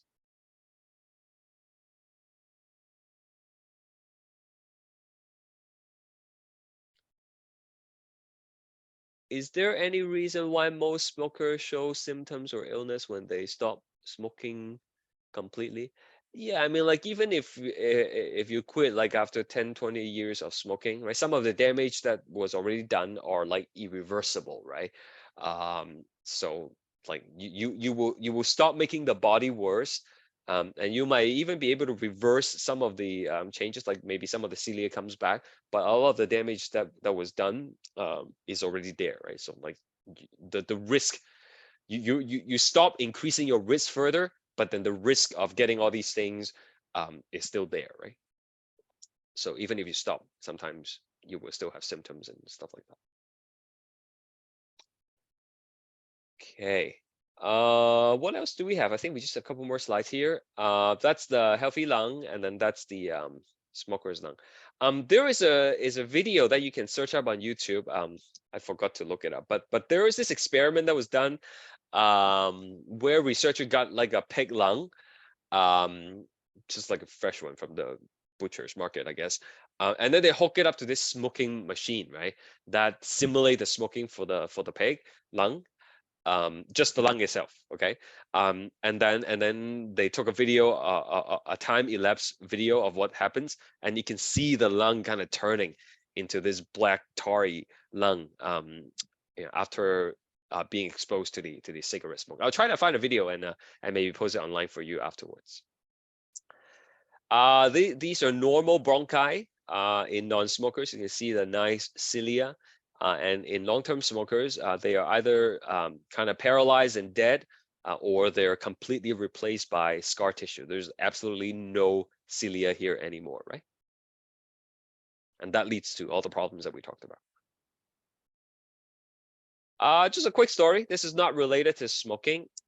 This is something called asbestos. Anybody know what asbestos is? Just trying to make a conversation here. Is it what's in the walls? Yes, usually in older buildings. Okay. Nowadays they don't like, unless you live in a really old building, you won't have asbestos in your walls. And it was used as a fire retardant. Okay, so in case the building goes on fire, this stuff is supposed to slow the spread of the fire and give people a chance to escape. Okay, and the asbestos sometimes is in high content in mines. And so what happens is the asbestos is known to be a very potent substance to cause a particular form of lung cancer called mesothelioma. Okay, mesothelioma. If you get exposed to asbestos, your chances of getting mesothelioma is virtually, very likely. Okay, and so what happens when people were mining and they got exposed to the asbestos, the miners themselves developed mesothelioma, but then their families also started to get the same type of cancer just by being exposed to the trace amount that was left on the miner's clothing. Okay, so even very small amount increases your risk quite substantially. So that's why when they renovate like old buildings, they have to hire specialists to seal off areas and make sure that the asbestos does not go into the air. Now, nowadays we know the negative effect of smoking. But when smoking, like back in the days, right? Smoking used to be like a cool thing to do, if you would. Okay, it's something that was advertised as like a lifestyle. Okay, and it was not until later on that the scientific community and doctors come together and say, smoking is actually bad for you and they could do all these things to you. Tobacco company, of course, don't like that, because it means that it has a negative image on their product, and it could reduce their profits. And so one of the cigarette company, Kent here, they came up with this idea of having a micro filter, okay, at the end of the cigarette. So they're like, the filter will filter out all the bad stuff, so you can still enjoy the smoke without having to worry about the negative effect, right? Okay, and so people bought into that, and they were like, oh, okay, yeah, with the filter, it's gonna be good. Right? I can still enjoy the smoke without having to worry. But guess what? The filter contains. Well, the filter that they use actually contained asbestos. So maybe you wouldn't get ill from the smoke, perhaps, but the asbestos will definitely cause problems for you. Over here, that is emphysema. We have the non-smoker lung here, and we have the smoker's lung, which contains all these big holes in them, and all these are filled with dead air, very high in carbon dioxide, and they do not contribute to gas exchange, and that could cause your residual volume to go up. Okay, two more things, and then we're gonna finish. Pneumothorax. That is a condition that occurs when your lungs collapse. The most common form of pneumothorax is due to like a puncture wound. okay, get stabbed with something, and then now the pleura is destroyed. So your chest will be moving, but your lungs is not going to move with it. So even though your chest and diaphragm is moving, the lung volume is not changing. You're not going to be able to breathe. Okay. Hopefully it just happens to one side and you will still have the other side to breathe for you. But what they need to do at the hospital is they actually need to patch you up, and they have to fill up the, they have to stick the, like a tube into the lungs and re-inflate the lung for you, and wait for the pleura to heal on its own. Yeah, like a lot of movies have this, right? Like sometimes, I even seen a movie where people like purposely puncture the lung to let out the pressure or something. Like I don't really get that. But then I'm not a doctor, so not gonna judge. Maybe there is some merit to that. In any case, it doesn't even have to be a puncture wound. It can happen spontaneously on its own, because sometimes like your body have these things called cysts that could grow virtually anywhere. And these cysts are really weird and scary. It could grow on the lungs, it could grow on the kidney, it could grow on the ovaries. And sometimes there are weird stuff in it, like hair and teeth and all that stuff. And sometimes it just ruptures. And when it ruptures, the force of rupturing can be great enough to cause the lung to pop with it. And that could create like spontaneous pneumothorax. I actually know 2 people who have had the spontaneous pneumothorax. Both of them are actually teachers as well. So maybe there is some risk associated with being a teacher and pneumothorax. I don't know. I'm a little bit concerned there. And then the symptoms would be sudden onset of chest pain, shortness of breath, and you can see on this X-ray, right? Like one of the lung is completely collapsed. And like I said, they would have to re-inflate it and wait for it to heal. Last one is carbon monoxide poisoning. By law, you have to have a carbon monoxide detector at home. And that's because carbon monoxide is poisonous. And you actually cannot taste it, cannot see it, cannot smell it. It's poisonous because it binds to the hemoglobin instead of oxygen. Okay, so hemoglobin normally would deliver the oxygen for you, but in the presence of carbon monoxide, it has a preference for carbon monoxide.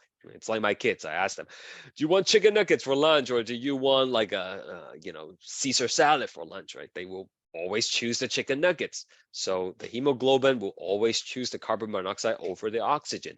But the carbon monoxide is not what we use for cellular respiration, right? And so being exposed to a little bit of carbon monoxide will cause you to have like headaches, nausea, breathlessness. And if it's really serious, it could cause you to lose consciousness. So here is the thing, right? Okay. You probably have heard of people who experience carbon monoxide poisoning at their home. What are some sources of carbon monoxide from your home? Does anybody know? Where do they even come from? Fireplace or your car, and if your garage is attached. Yeah, exactly, right. The fireplace, definitely one. If you use the traditional ones, like the one with the actual wood. The car, right? The exhaust actually contains carbon monoxide. Yeah, sometimes gas stove. Although if you leave them off, it should be okay. But the water heater, right? The furnace, right? All those are potential sources of carbon monoxide. If they're functioning normally, it should be okay. But then, as they age, it's possible that they produce carbon monoxide. So this is real story, okay? Like my grandmother, she was home alone. She lived with my uncle, but then they went to work and she was home alone. And then she was tired and then feeling a little bit of a headache. So what do most people do when they are home alone and they feel tired and have a headache? Well, if you are like most people, you would probably pop an Advil or Tylenol and then you go to sleep, right? Okay, and that's why it's so dangerous, because the carbon monoxide, you cannot see them, taste them, or detect them without the detector. And the signs for getting poisoned is the headache and the nausea. And so if you pop the pill and you go to bed, and the cause is because of carbon monoxide, you're likely going to get more poisoned, right? Okay, so that's why you need to have a detector. And fortunately, my uncle have the detector, and it went off. And then it found out that their furnace was actually leaking carbon monoxide, and that's what's causing my grandma to have those headache and nausea. And then they get it fixed. But if without the detector, right, it's very possible that she might potentially get killed from the carbon monoxide. If you have a detector though, where should you put it, huh? Think about where you should put it and where most people put it. Ceiling. Ceiling, okay. Not so much like which part of the room, but like which room. Yeah, a lot of people put it in the kitchen. Okay, but that's actually a bad place to put it unless you sleep in the kitchen. Okay, then that's a different story. You should put it in the bedroom. Okay, because that's where you sleep, right? And you would want to know if the carbon monoxide is seeping into your bedroom. Okay, putting it in the kitchen actually will mess up the detector because of the fumes from cooking. So if you're one of the people who live in the kitchen, you might want to relocate it. Yeah, close to the furnace, maybe, but I think most expert would say it's best to leave it where you sleep. Okay, that's it. That is the end of lecture 4. Your test is next, what was it? Next Wednesday, I think. Yeah, next Wednesday. We will take up the lab right now, and we'll do a review on Monday as well. Okay. So this is the lab. I hope you had a chance to work through it on your own. But we are gonna take it up right now. Actually, let me show you where to get the labs. Okay, you click on the lab under content, and then this is the one that we're going to be working on. Okay, so maybe I give you like a moment to get a copy if you haven't already. I'm going to run to the bathroom quickly and come back. Okay, just give me a minute or two.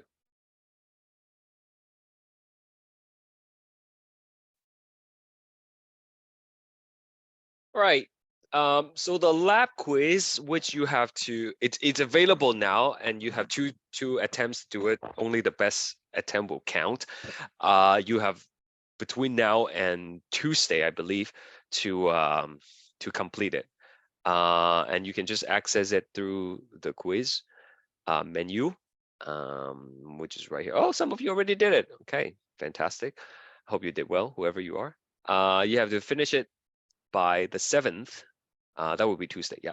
Okay. So this is 2.5%, and it covers everything that we've learned so far, including the cardiovascular system. Okay. So let's take this up. It will help you with your quiz. This is the anterior view, label A, B, C, and D. So let's do that.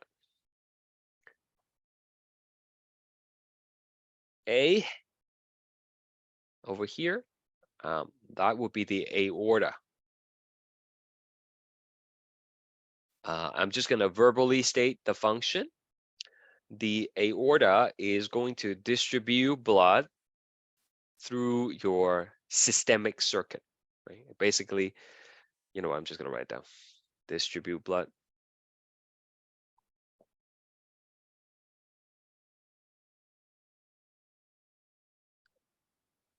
throughout the body, the systemic circuit.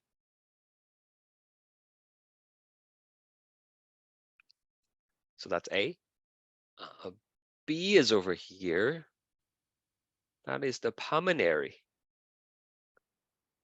artery. And it will takes blood to the lungs for reoxygenation.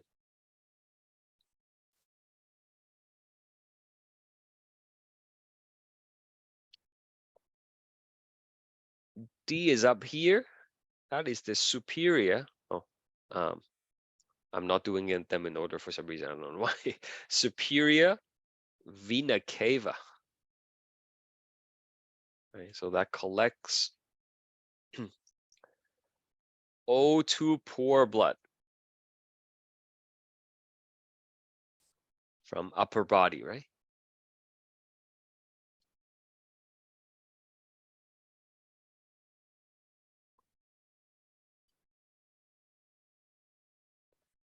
C is one that a lot of people don't remember. Anyone want to help me out here? What is AV C? bundles. Okay, good try. The AV bundle will be embedded within the like you would have to cut it open to see it, right? It would be embedded within the myocardium. Okay, we have a few other try here. That actually is the coronary. So Brill is correct. Coronary artery. The septum is going to be inside, right? I think I have another diagram coming up later. So the coronary artery is to supply O2 to heart muscle. The myocardium, right?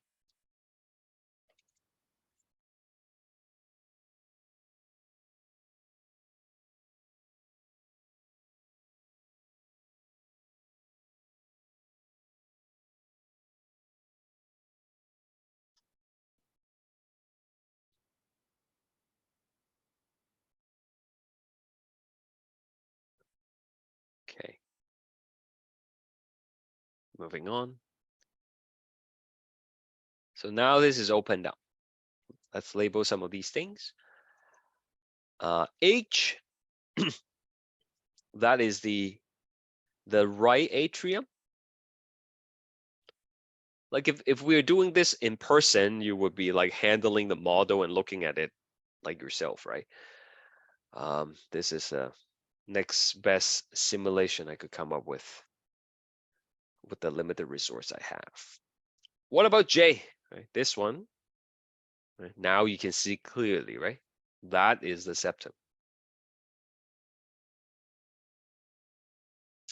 M, that's another one that people sometimes get a little bit confused, especially from the picture. Maybe it's not too clear, but hopefully you can see this is the valve.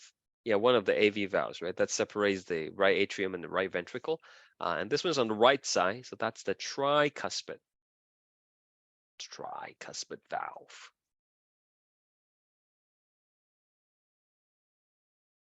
State a function of M, so tricuspid valve prevents backflow of blood to right atrium. And the septum basically prevents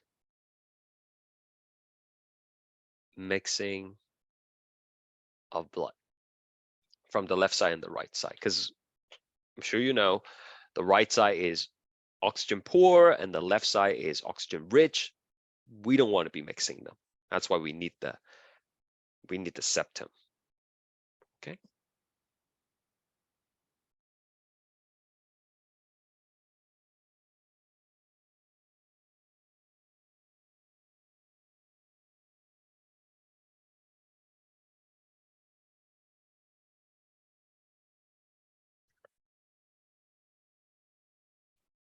What are K and L collectively known as? K is right here and L is right here. Okay, I don't know if you can see. If that's L and that's K. Maybe it's a little bit hard to see from this angle, but that's the pulmonary valve, right? And that's the aortic. Yeah, exactly. So that would be the semilunar valve.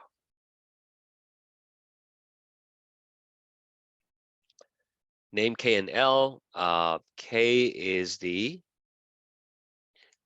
pulmonary valve, and L is the aortic valve.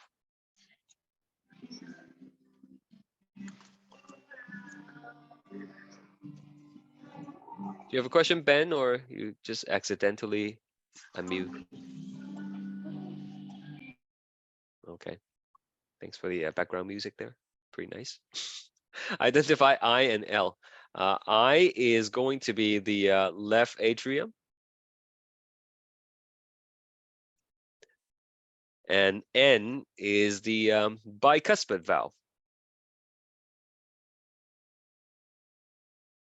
Okay.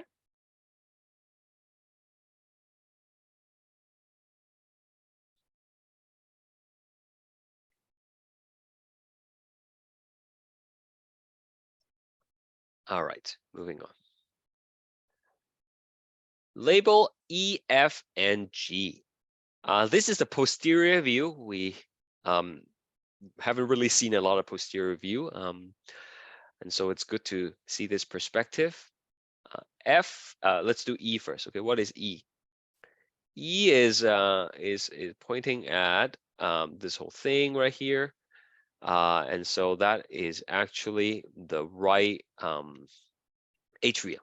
Okay, so E is the right atrium.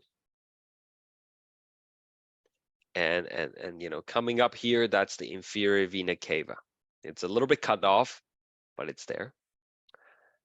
F is up here. That is the pulmonary artery. Looking at it from the back. So this is going to go to the right lung. Because we are looking at it from the back, the right side is actually the right side this time, not backwards, right? That's going to go to the left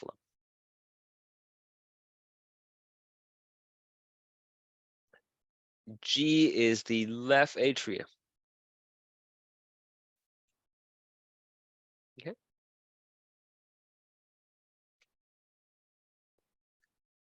These vessels that are connected to G, it's feeding blood into them. That would be the pulmonary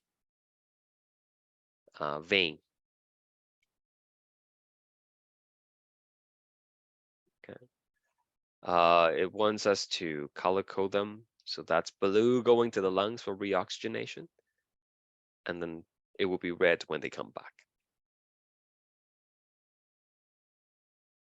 Of course, the vena cava would also be blue, right? There's a little bit of this thing right here. Does anybody know what that might be? This little. Aorta? That's the aorta. Thank you. That's right. I'm just gonna put a label there. Aorta. Good.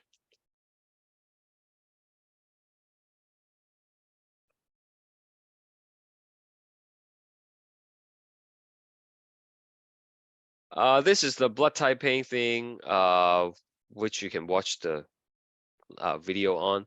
But what it boils down to is, are you able to interpret the results, right? So we had a bunch of practice in our study guide already.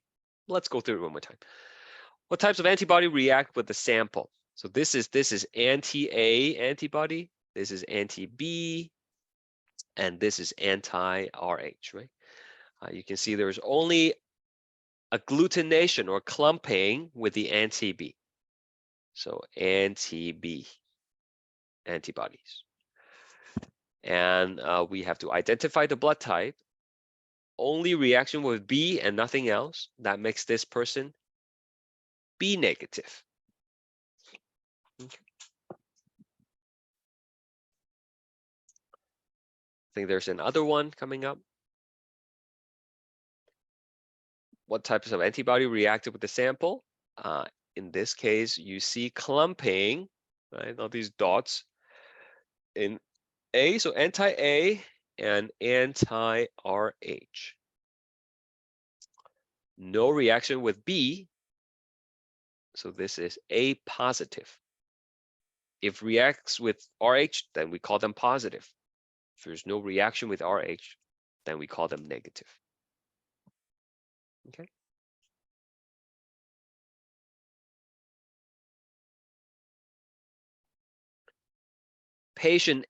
A patient needs an RBC transfusion based on the typing result, is the potential donor compatible with the patient?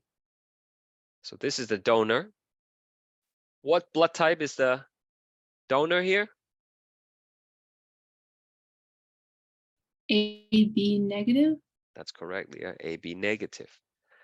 And over here, no reaction with A, no reaction with B. That makes this person O.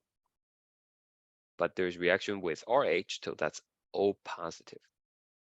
So the question is basically asking, is it okay for AB negative to give blood to O positive? And the No. answer is no. That's right, no. Because the patient has anti-A and anti-B in the plasma. And those antibodies will definitely attack the donor's RBC, right?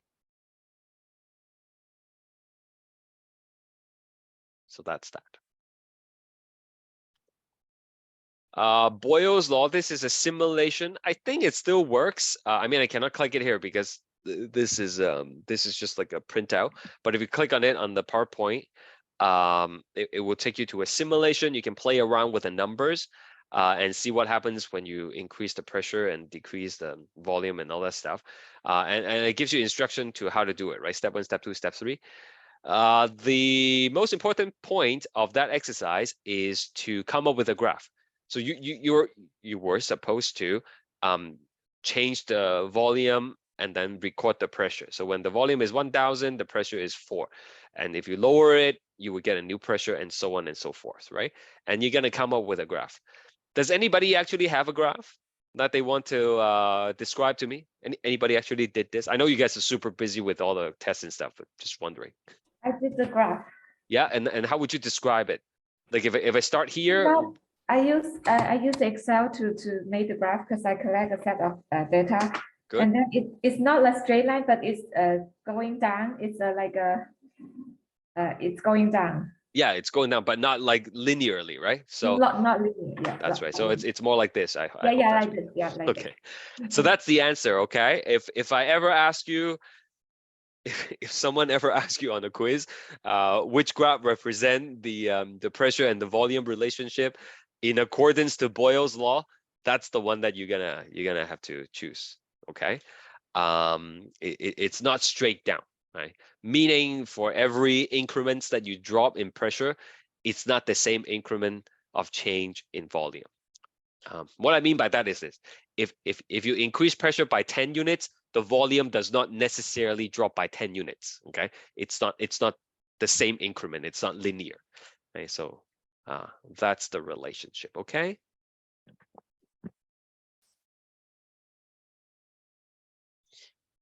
And that's it. That's it for the cardiovascular system, I guess. Oh, we already moved to the respiratory. I forgot, but here it is again. A is this bone right here. That bone is the hyoid bone. Remember we talked about all the cartilage and the bones that protects your throat, protects your larynx, right? B here, that's the thyroid cartilage.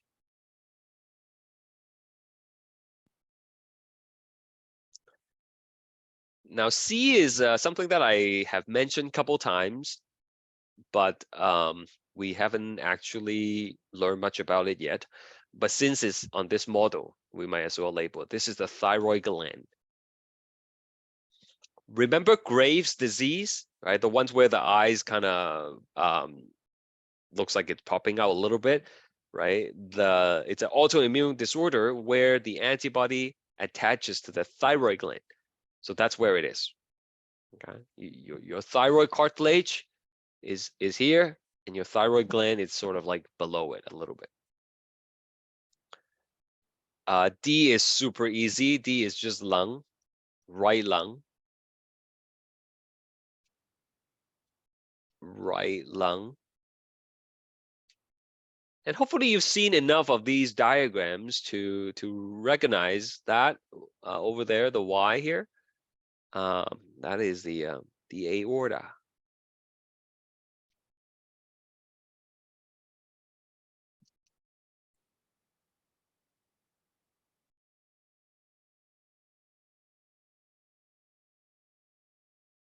All right, moving on. D, where is D? D is right here. Okay, so I'm just gonna label it in a different order. You can see the thing right here, this one, H. Hopefully you know that is the trachea. And you can see how the trachea actually branches off, right? Branches off. And that's what D is. Okay, that would be the primary or main bronchus. Of course, you have the one on the right and you have the one on the left. Then it branches further, and that's what this E is.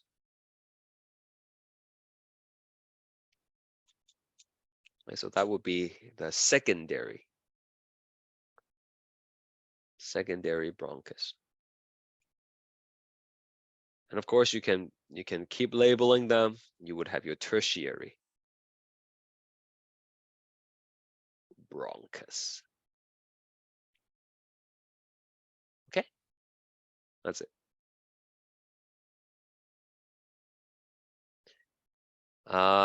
F is usually confusing for many people as well. They were putting up their hand, asked me to come over and tell them what F is. Anybody know what that is? Yeah, thanks, Brill. That is the esophagus. I'm just gonna put it here, okay? Not enough space. So the esophagus is behind the trachea, and it continues to go down even after the trachea branches, right? And then we have the G here behind it. Okay, G is the aorta. Okay? The aorta arches back and continues to come down, right? That's something that I try to tell you even at the very first class when we learned about the heart. So there you go.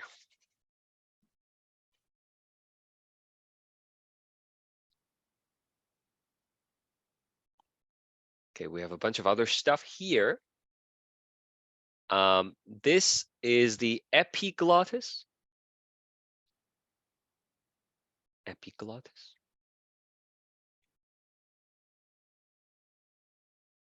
And this bone right here, hyoid, stabilizes the throat.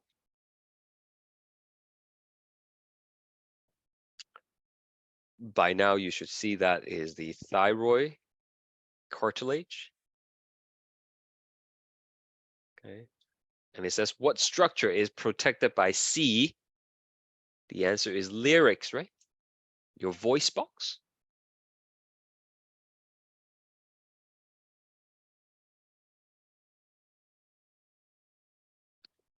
D is the thyroid gland once again.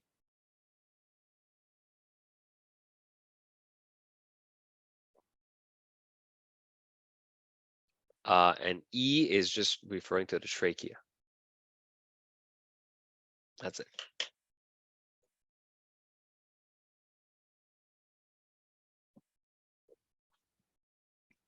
Now this model can be opened up. Now you can see a slit here. Just open it up. And oh, sorry, it says state the function of A here. Yeah, well, you probably know that already, right? The epiglottis will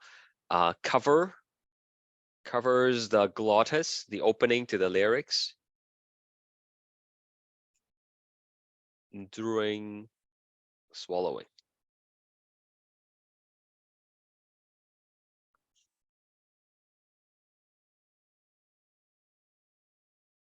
Okay. It's a cartilage flap, right? But remember, it is the larynx that moves up to close it. It doesn't actually move up and down the epiglottis. All right. So if you open up, you will see this whole thing. And can you tell which way is the front? Is the left the front or is the right the front? The left, The left is the front, that's right. So this is anterior. And how do you know that? Just curious. the cartilage rings are on the front, protecting and leaving space the back for the esophagus. Excellent, right? So these are the cartilage rings, right? This whole thing right here, this is actually the trachea. It's always propped open, right? I don't know if you can see this shading I'm doing, okay? But that would be that would be the trachea. And H here at the back, right? That's the esophagus. I mean, we'll learn about this later on in the digestive system, but unlike the trachea, the esophagus is closed when you're not swallowing, right? It only opens up when food is going down the esophagus. F here, that is that's the glottis. Right? It's like the opening, right? It's like a ring structure. I'm just gonna go back here quickly to show you. Right, like over here, right? You see, B, that little groove there. That's the glottis, right? Where was this lab one, right? So it's the same idea here. G is a little bit hard to tell from this perspective, but it's actually, again, if I may go back to here, the study guide, G is actually showing you the cricoid cartilage. You can see a little bit of it at the front, but it really continues all the way around the airway. Okay, and you can see like a bulk of it here. So G is the cricoid, CRICOID.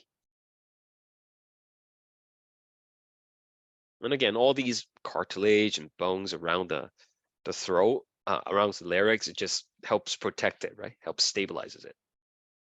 Nothing more.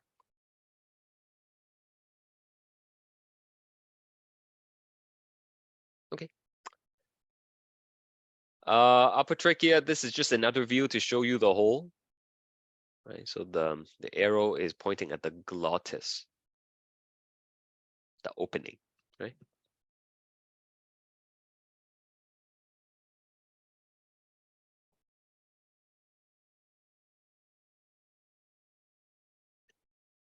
Okay. Listen carefully, please. If you have been zoning out, focus for a second. This is important. We will go through a lot of these microscope slides, okay? But the microscope slides will not be in the lab quiz. Will not be on your first lab quiz, all right? All the microscope slides that you see will be in the final lab quiz. Okay, so lab quiz number 3, which is worth 5%, right? It will have these slides from the entire course. Okay, so you don't have to worry about it for this particular quiz, but keep a copy of the answer. You will need them for at the very end. Okay, so this is a blood smear, and you can see there are a lot of these pink circles. All these pink circles are the red blood cell. Right? They are very abundant. You have a lot of them, and some of them looks a little bit white in the center because you might remember if you look at the red cell from the side, it's pinched in, right? It's biconcave. Right, so when you put it under the microscope, more light is able to pass through the middle. That's why some of them looks a little bit white out in the center. What about the purple stuff here? What are those? I see like 1 here, 2 here, and then like a third one. WBC? Why Yeah, that's the WBC, exactly. Those are the white blood cells. Now, we don't know which one they are. It's hard to tell at this magnification. You know, but if I have to guess, I'm gonna say like neutrophil, because neutrophil is the most common one, right? And the platelets is very hard to see, but you know, there's a platelet, there is a platelet. It's all these like little pink dots in the background. Those are the platelets. Right? If we are in an actual class, I have these slides that you can view under the microscope. You might remember seeing some of this last semester, right? If you were in my class, right? We show you like some kidneys and, you know, testicles and weird stuff. One of them is the blood smear. If you're ever on campus, you can find me. I'd be happy to show you these things. Okay, this is a blood smear, and it doesn't look normal compared to the one that I showed you earlier. What's the problem here? If you have to identify, a patient gave you their blood sample and it looks like this, what are you going to say? Sickle cell? Yes, this is sickle cell anemia, right? And it's the giveaway is this. Okay, those are all the sickle cell. Okay. Part of my wife's job at the hospital is to make these diagnoses. Except it's not just like, you know, sickle cell anemia, right? She has to look at the slide and then she has to decide, you know, if the person has leukemia and what kind. So she has to know, you know, if this kind of cell looks like this, then what is it? And you know, it's really complicated. I don't really understand. But some things is more obvious, like this, right? We have the blood smear showing abnormal red cells, sickle cell anemia. This is another one. If you look at a patient slide and it looks like this, what do you think the problem is? What's the abnormality? Pneumonia. Pneumonia is lung infection, though, Oh, right? sorry, it's Leukemia, you mean? leukemia. Yeah, leukemia. Yes, yeah, leukemia. And how what gives it away, Shelley? It just have more white blood cells. That's right. So like if you look at the original blood smear, right? The white cells, which are the purple one. Oh, by the way, they are not actually purple, right? They are purple because we stained them, right? Okay. So the white cells are very very scarce. Okay, you don't have a lot of them.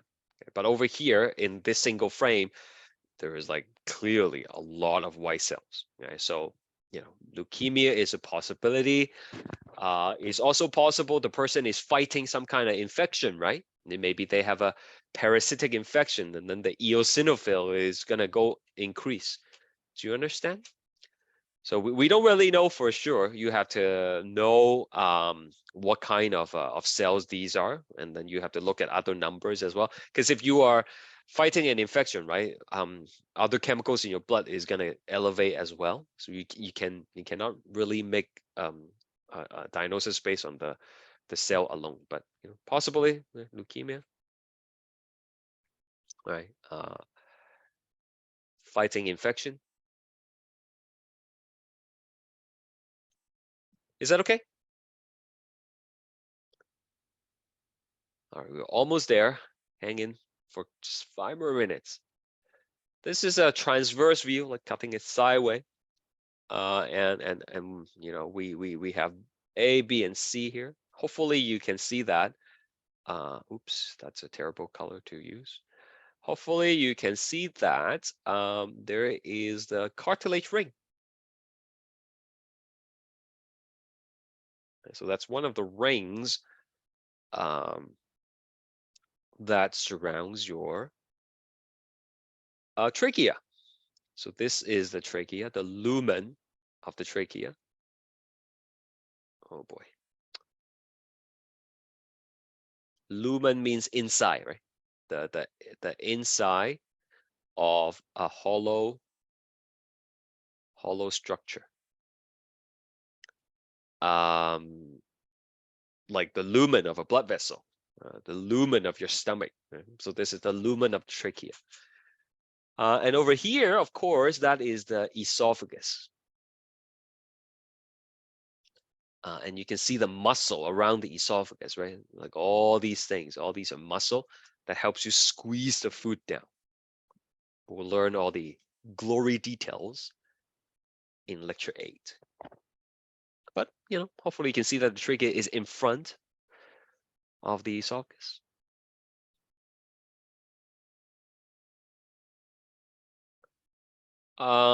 This is the tissue of the trachea. So now instead of, you know, instead of taking your trachea and then slicing it this way, right? We're cutting it this way, okay, like this way, and then creating a transverse, a longitudinal slide.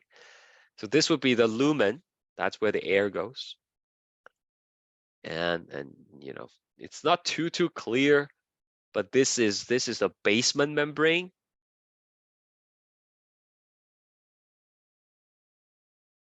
That's where all the cells attaches to.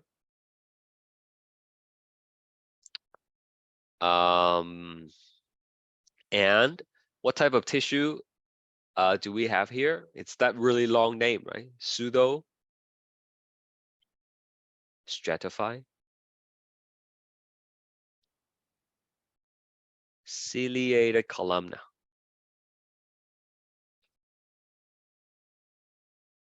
Okay. Which is B over here. Yeah, that's what these pink cells are. And every now and then you have this kind of orange, sorry, a purple blob. That would be the globlet cells, which is to produce mucus. The meaning of the name, once again, it appears to be multiple layers. You can see all these nuclei, but in fact, it's just a single layer. Okay, each of these are just individual cells that are kind of like twisted and blended together. So they form a single layer.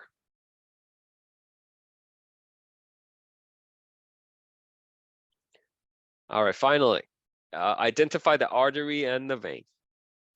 Hey, this one over here on the left, is that the artery or is that the vein? The artery? That is the artery, that's correct. And how do you know? Just wondering, Jimon? The wall within it is thicker. That's right. The wall is thicker and then the lumen is narrower, right? And then over here, this is the vein because the wall is less thick and then the lumen is wider. Now, this one looks like it's collapsed, right? Like it's supposed to be open, but the way they prepare these things is they have to take the actual tissue and then they put it in wax, and then they fixed it with the wax. Okay, so the whole thing is embedded in a block of wax, and then they put it on this really sharp knife. It's kind of like buying a deli at buying ham at the deli shop. Okay, they take the block of ham and then they create thin slices of it, right? It's the exact same thing. You take the wax block with the tissue in it, and then the sharp blade would cut it into really thin slices that you can then put on a cover on a microscope slide to see, right? So like you can imagine, right? This is the vein, and then when they cut it, right, they might compress it a little bit, and when you put it on the cover on the microscope slide. That's why it looks like this. Okay, it's just an artifact in the process of preparing it. The vein is supposed to be like, you know, prop open. I think this is the last one. Using the same logic, you can hopefully identify this as the artery, and this is the vein. And then we have some smaller one here, right? We probably have some arterioles and venules here, and you can see the blood is actually not drained from it in this case. Okay, like it's filled up. That's like blood that are left behind when they are preparing the specimen. This is artery. This is vein. And one of these would be the arterioles. The other would be the venules. If I have to guess, this would be the arterioles just because it's thicker, and then this would be the venule. Again, thinner walls and then smaller diameter, wider diameter. I'm sorry. Okay, that is all for today. Make sure you do the lab quiz. It's pretty straightforward. The lab quiz, like I said, you know, if you didn't get perfect the first time, if you do it again, you're probably going to get perfect. And for next Monday, we will be taking up the test review. Okay, so if you go to content test review, there's a package here. I mean, like you can try it on your own first, or you can wait until Monday and we'll fill it up together. But there are some questions that is probably better if you work on it on your own first. Oh, I just totally remember something important. Give me a second, okay? If you go back to the study guide, wait. Okay, maybe I confused myself. Give me 1 second. I have to just see if there is a question there here. Oh, okay, never mind. I confused myself. We'll talk about it in the review, okay? But like something like number 4, you probably want to try first before coming to class on Monday. Okay, that's it. Like I said, you guys did quite well on the first quiz. I've never seen average that high. So I hope you guys are going to be just fine for the next test. Thanks once again. Enjoy your week. See you next time. Bye.